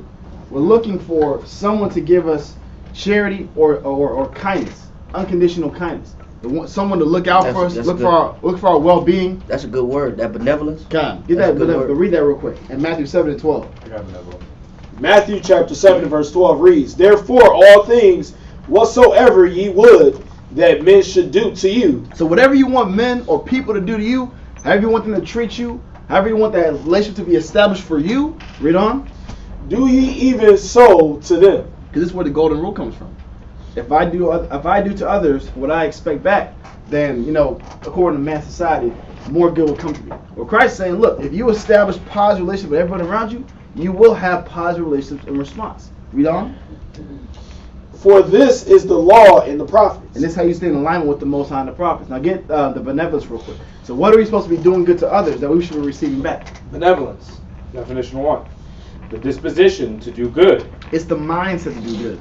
I have the mind to do good unto you, unconditionally. I don't have ulterior motives. I don't have a side angle why I'm doing good. I'm doing it because I just want to do good for you. Or I'm waiting for you to do good for me first. Exactly. Then I'll do good to you. So exactly. I'm holding my goodwill hostage. Exactly. That's not benevolence. That's not benevolence at all. Read on. It says goodwill, kindness, charitableness, the love of mankind, accompanied with a desire to promote their happiness. So it's the goodwill, the charitableness, but it's accompanied with a desire to promote the other person's happiness. You know what that is? That's the definition of hospitality. God. Is when you entertain somebody else for their sentiment, not for yours, but for their benefit. That means whatever you give and whatever you offer somebody is not for your good and expecting anything in return. There's no strings attached to your goodwill. You're actually giving somebody goodwill because you actually want to see them benefit and grow from it. Exactly. There's not you owe me this because I did this for you. Well, since I did good to you, you better pay me back. That's not hospitality. That's not that's not the benevolence that he's talking about, where you actually want to see somebody benefit from your good nature. But it's hard to do that when you've been scarred. Yep. And you feel like the world has crapped on you. So you feel like, you know what? Well, since the world crapped on me, I'm gonna crap on everybody around me. I gotta get them before they get me. Yeah, and that's the next form of thinking. You know what? I don't want to leave out of this situation being the one hurt, being the one scarred or broken. I'm not gonna get the bad end of the stick. When it's all said and done, I'm gonna walk out on top. Because that's how my frame is. I want to walk out on top. I want to win when this thing falls. If it falls apart and it don't last, I want to be able to salvage myself and move forward. I don't want to be the one suffering and hurting. So I'm gonna do everything to where everything is one-sided and leaning to me.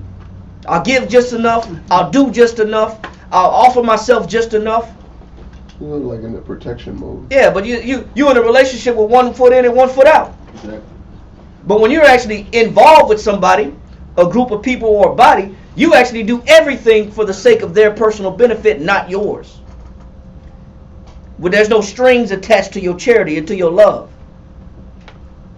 You want to finish that? No, that was it from that. All right. Yes, sir. So in Matthew 7:12, there's some prophetic law based on. Well, the prophetic law is this: if I do good to my neighbor, I fulfill the whole law, and that's what we were going into earlier. So if my whole goal is to be benevolent to my neighbor, to my brother, if I want the best for that person, and I'm not concerned about my own personal well-being, then everything else will fulfill itself. Eventually it'll fulfill because we're dealing with moral civil laws, even with the Most High. Like that's what we talked about in last class. It was Acts 24:16. If I'm conscious of not offending man and the Most High, then I won't have a problem with crossing the law. Because I know in my actions, my moral actions, I don't want to trespass against my brother. So I'm not going to commit adultery, or I'm not going to try to offend him. I'm not going to put my hands on him suddenly, because I care more about his well-being. My disposition is about how he feels and how he operates through life more than how I personally feel. So I won't trespass. I won't offend him, whether it be with dietary laws or other laws concerning to the Most High. I'm not going to cross those boundaries because I don't want to offend the Most High. So the reality is I'm going to treat everybody and all my circumstances with the best positive disposition so I don't offend anybody around me. So I stay blameless on all fields. So that's why it says, for this is the law and the prophets. Yeah, your hand up? Yes, sir. On on one of the definitions, or not definitions, but the explanation for egotist said enlist others to boost self-esteem. Yes, that means I'm trying to convince other people to make me the focus. Exactly. But if I'm in Christ, finish that in where we at in Philippians. If I'm in Christ, who had Philippians chapter 2? Yeah, read that. Philippians chapter 2. Read verse 4 and 5. Con. Philippians chapter 2 and verse 4. Look not every man on his own things, but every man also on the things of others. So now where should my mind be at? On others. So if I take my mind away from being self-centered, where I'm the egotist, I got to be the focus, I got to be the center of attention, and I start being able to share some of my thought process, some of my goals and happiness, that instead of just wanting to see it for me, I start thinking about how can I help other people be happy? How can I offer myself so other people could reap the benefits of my charity? Or they could reap the benefit of the labor of my hands. Or this brain that I use, I got this magnificent brain, but what good is it when 99% of it is only thinking about me? What good is this magnificent, powerful machine that I got sitting on top of my shoulders when all I think about is me? How about I turn the computer in this brain, this infotainment center, how about I turn it to where I make other people happy? I gear my mind to make sure that they reap the best benefits out of my thoughts. Now I'm operating differently now. Now I'm taking away from a dysfunctional opportunity to happen within my relationship, and I'm letting Christ step into my relationship. How do we know this? Read on. Huh. Let this mind be in you. It said, let this mind be in you. Read on. Which was also in Yahushua. So it was also in Christ. So now, who's involved in my relationship now? Christ is in my relationship. Christ is in my marriage now. Versus toxicity. Versus dysfunction. Versus broken marriages or broken unison. Now I'm letting Christ come in my relationship, because now I'm adopting the same mind he had. Because that's the mind frame he had to us. He cared more about us than we care about other people. He cared more about us than we do our own damn selves. And he cared about us more than he cared about himself. So can you have that mentality? Can you care about the person next to you more than you care about yourself? If you do, you'll watch the dysfunction disappear. Because it ain't about you no more. You watch the disharmony disappear. You watch the broken relationship disappear. You actually start making headway and leeway to something positive. You start seeing the benefits of a relationship.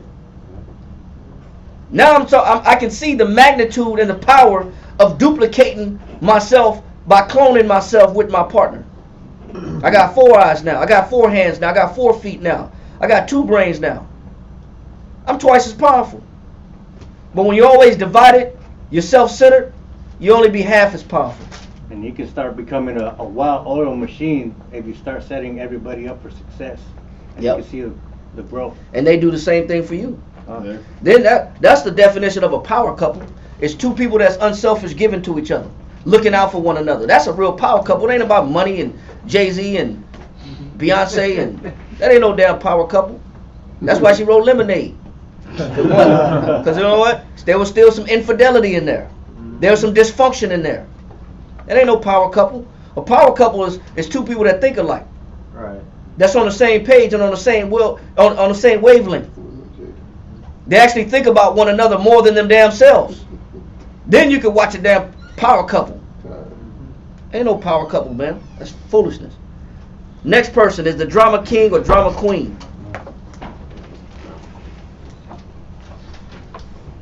The drama king or the drama queen. Someone who turns the most mundane situations into mayhem. They take the smallest situations and blow it out of proportion. They got to magnify the smallest damn thing. This is characteristics and different. These are a variety of forms of dysfunction. The drama king or the drama queen, somebody who turns the most mundane situations into mayhem. Someone whose daily existence is one of upheaval or explosion or emotional outbursts. Can you read the second part again? Someone whose daily existence is one of upheaval. Get the definition of upheaval, so we know what that means. upheaval. Upheaval. AL.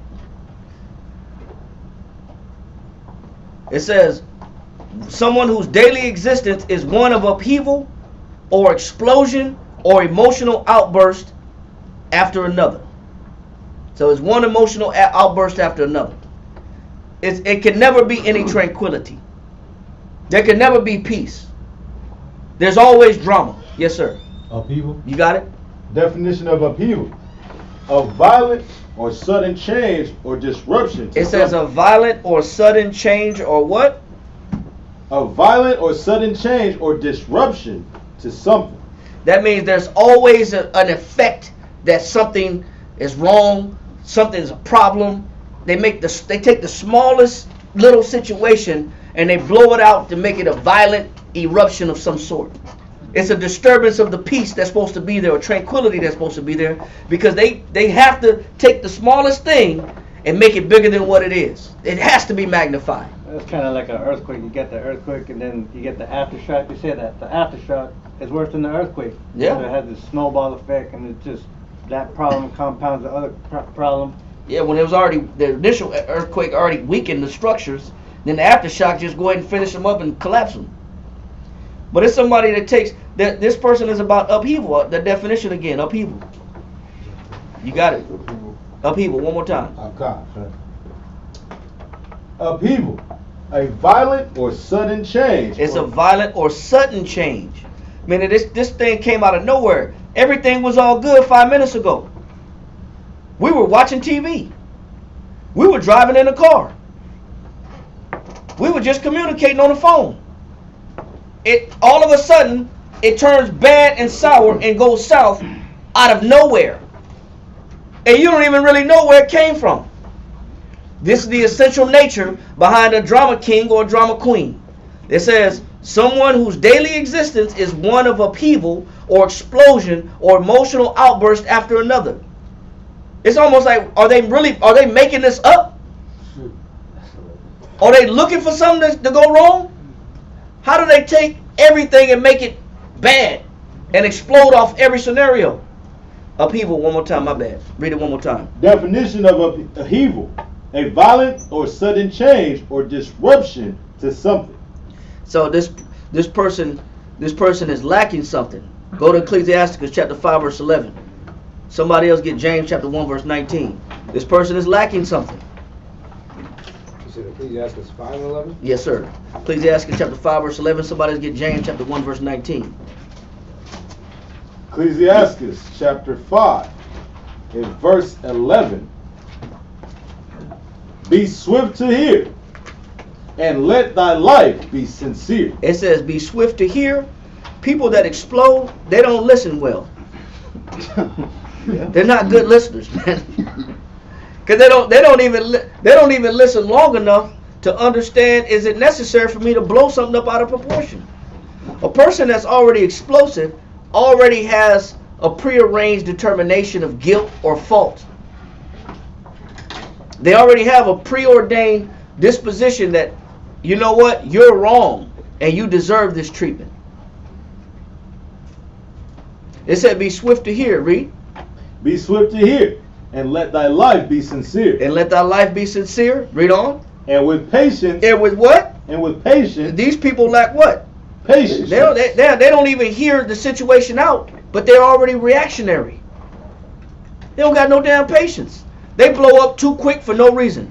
They haven't even heard the whole story yet. They're just dynamite sticks. Anything could ignite them because they don't have no damn patience. They're already assuming the worst. They're already expecting the worst. They're already dramatic, melodramatic. They don't even listen. But they're ready to respond, though. They're ready to react, though. But they haven't even heard anybody out. They haven't even heard the scenario. Is this even worth me acting like this? They're not good listeners, man. Read.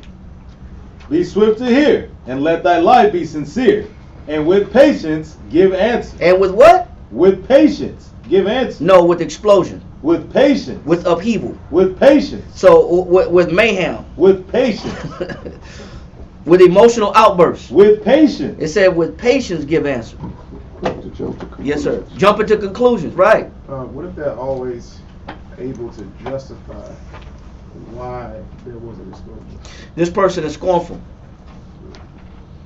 That's a scorner. Here's the definition of a scorner.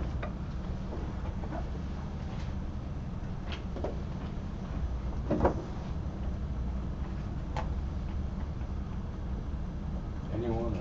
Yeah, anyone. Any one definition. Okay, scorner. One that scorns, or actually, I'm sorry, definition 2. It says, a scoffer. This person is a what? A scoffer. So get the definition of scoffer. Hold on, at it. Somebody else get the definition of scoffer.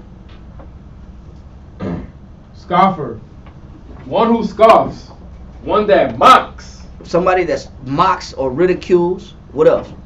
Derides or reproaches. It's somebody that derides or reproaches. That means they always see the negative in something. A scorner always sees the negative in something. They deride or reproaches what? In the language of contempt. And they're always in the language of what? Contempt. They're always talking about what they don't like and what they hate. That's why they respond. They're always negative. They brew and meditate on negativity. That's why they're always so close to explosions. Because they contemplate negativity. They meditate on negativity. They meditate on ridicule or who's wrong in their eyes. They meditate on who's guilty in their thought process. So they're always close to being a powder keg. All they need is just one little situation. All they need is one little word. All they need is one little situation that they don't like, and boom, they blow up. Because they were already there. They're already harboring on negative. What other definition you got?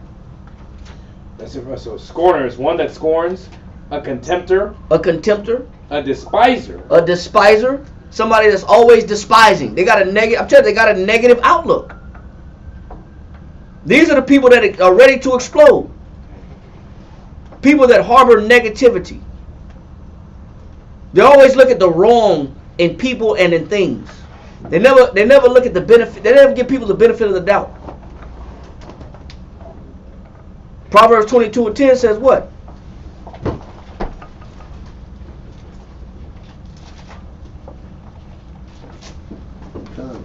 Proverbs chapter 22, verse 10.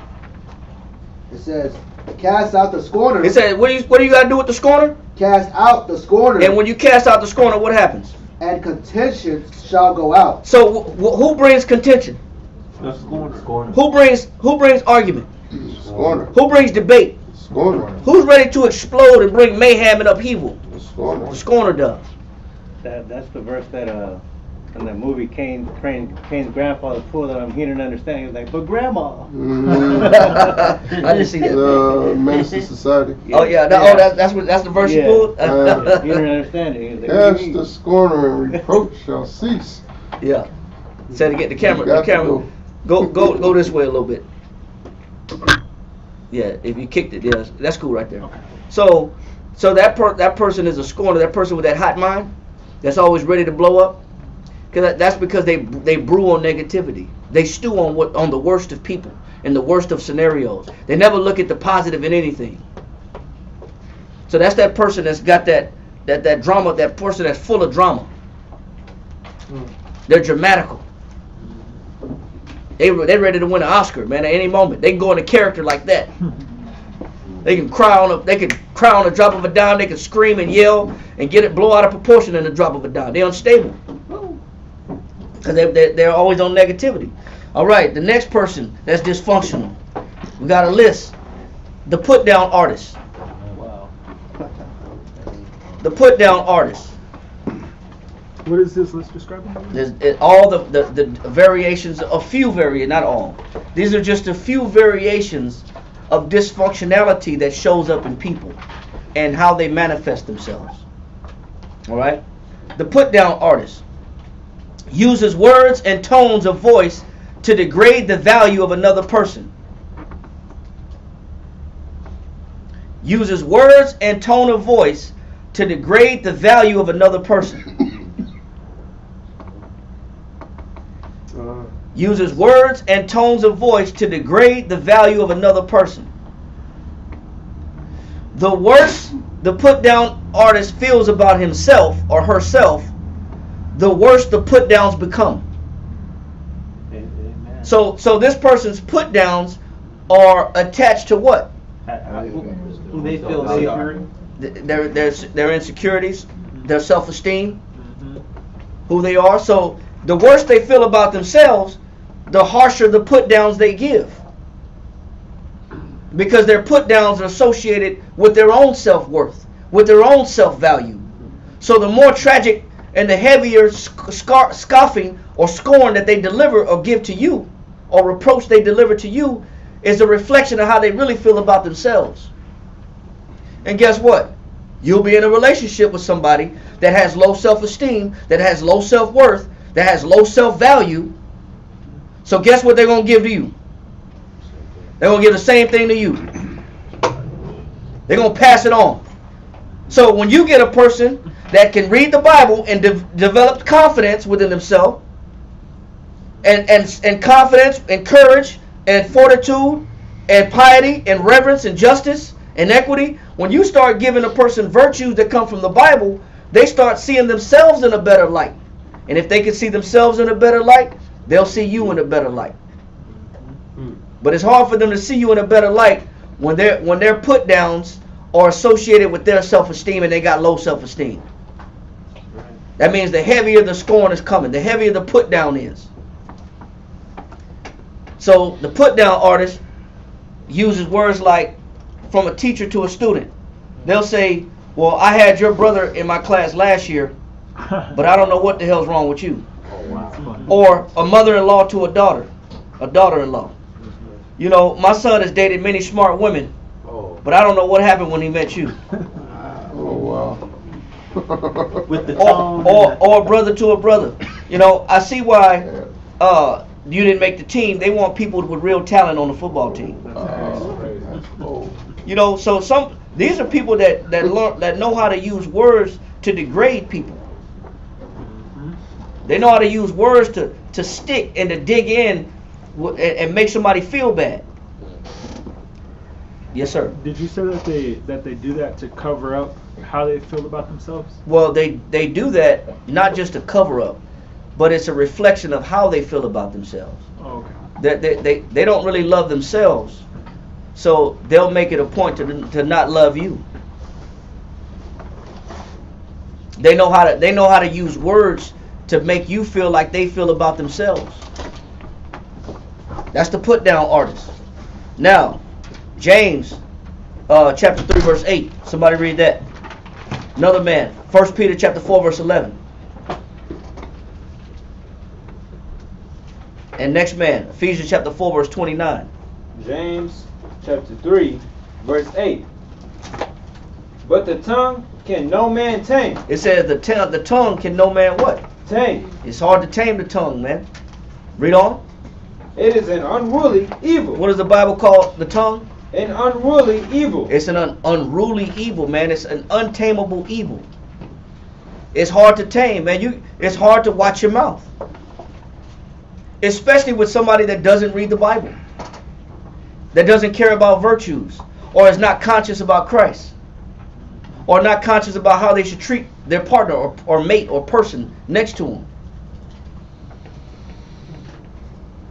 You can best believe that somebody's words is going to be, read on, it'll tell you, read on.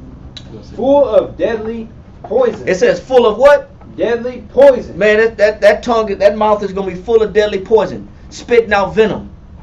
And that's what people do. You're in a relationship where you get the worst of a person's mind in their mouth. They're not spitting out love. They're spitting out hate, cruelty, and venom and poison. Because they don't read the Bible. Because you will suffer the ignorances of a dysfunctional person. That's just the nature of this life. You got to get the worst of what somebody got to say. And it mirrors how they really feel about themselves.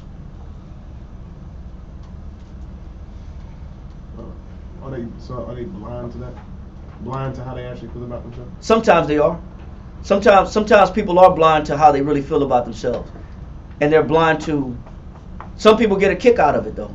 Some people get a boost of self-esteem and an adrenaline rush when they make somebody feel, ha. But they really talk about themselves. Yeah, but they get a boost out of it. They find humor to it. Or they get a sensation out of it, putting other people down. They get vindication. There's some type of gratification that I get. I get a little boost of adrenaline and gratification by making you feel bad. Sorry, ass. I get a little feel good out of it. That's how Trump is. You know, but Trump you know what? Like that's how we are. That's we all. We like that, man. Yeah. We get a boost. Yeah. We get a kick out of down at somebody. Look at him. You know why? Because I really want to turn the focus off me. I want to turn the focus off me and put it on you. You're the loser. Well, really, I'm the loser. But I don't want to be the loser today. You're the loser today. You're the loser. You wear that L. So yeah, we get the vindication out of it. We get satisfaction out of it and gratification out of making people feel bad, because that's just how low our self-esteem is. Yeah. How can you love somebody when you don't even know how to love yourself? How can you love somebody else? You don't even love you.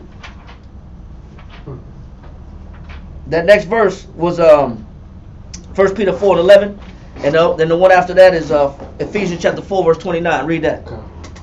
1 Peter chapter 4 and verse 11.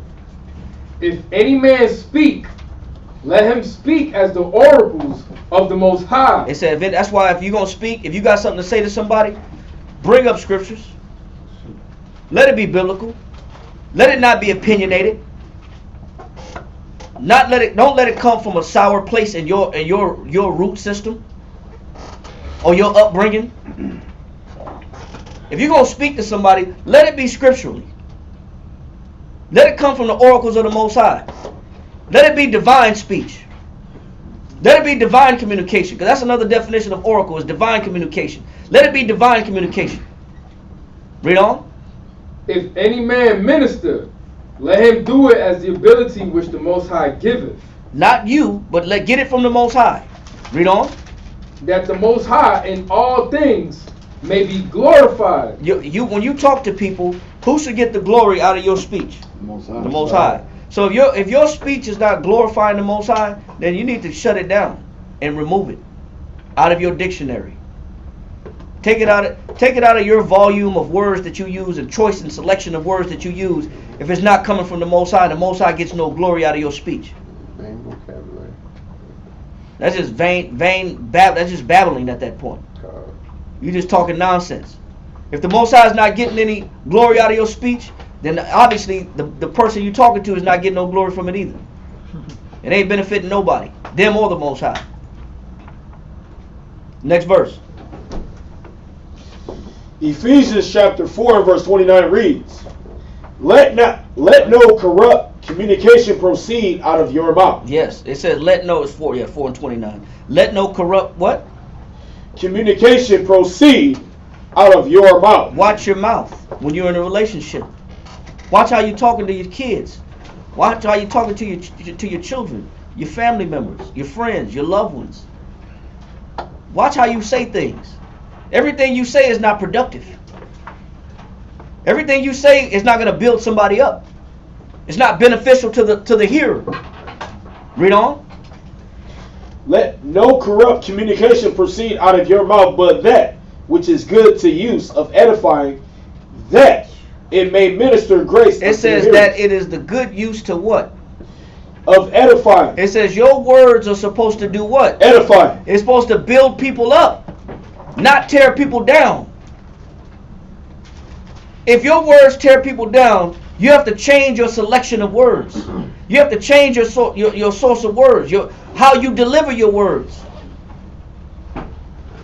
You mastered tearing people down by words, but have you mastered building people up with words?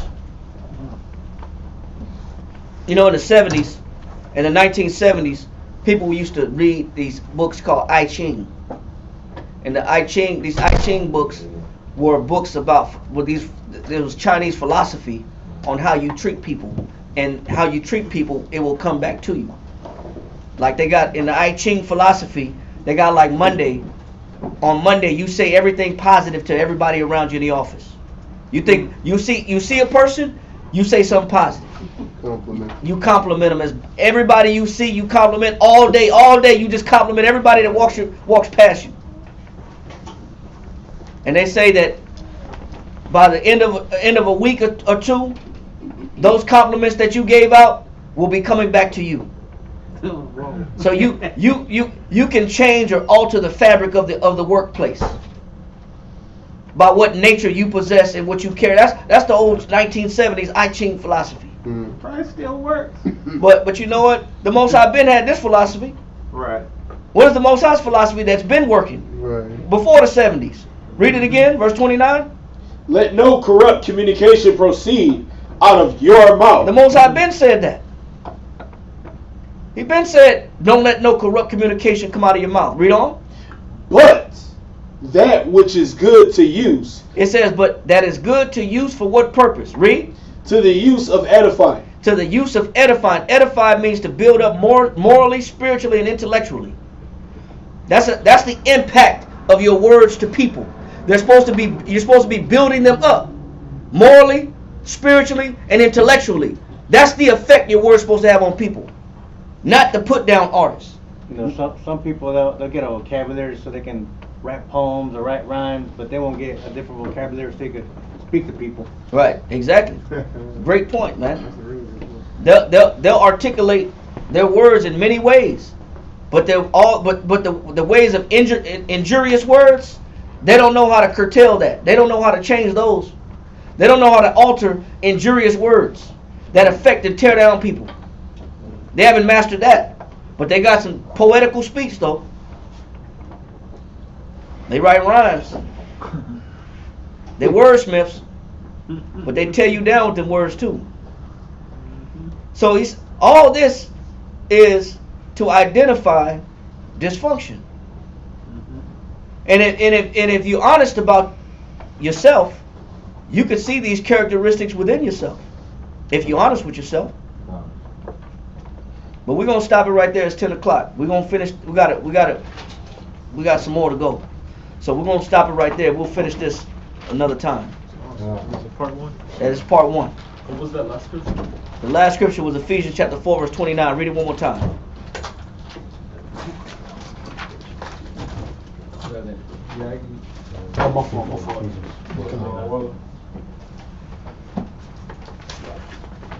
God. Ephesians chapter 4, verse 29 reads, let no corrupt communication proceed out of your mouth. Read on. But that which is good to the use of edifying, that it may minister grace unto the hearers. It said that it may minister grace unto the hearers. So that means you put the people that's listening to you in a good place. You give them hope. You give them opportunity that things will get better.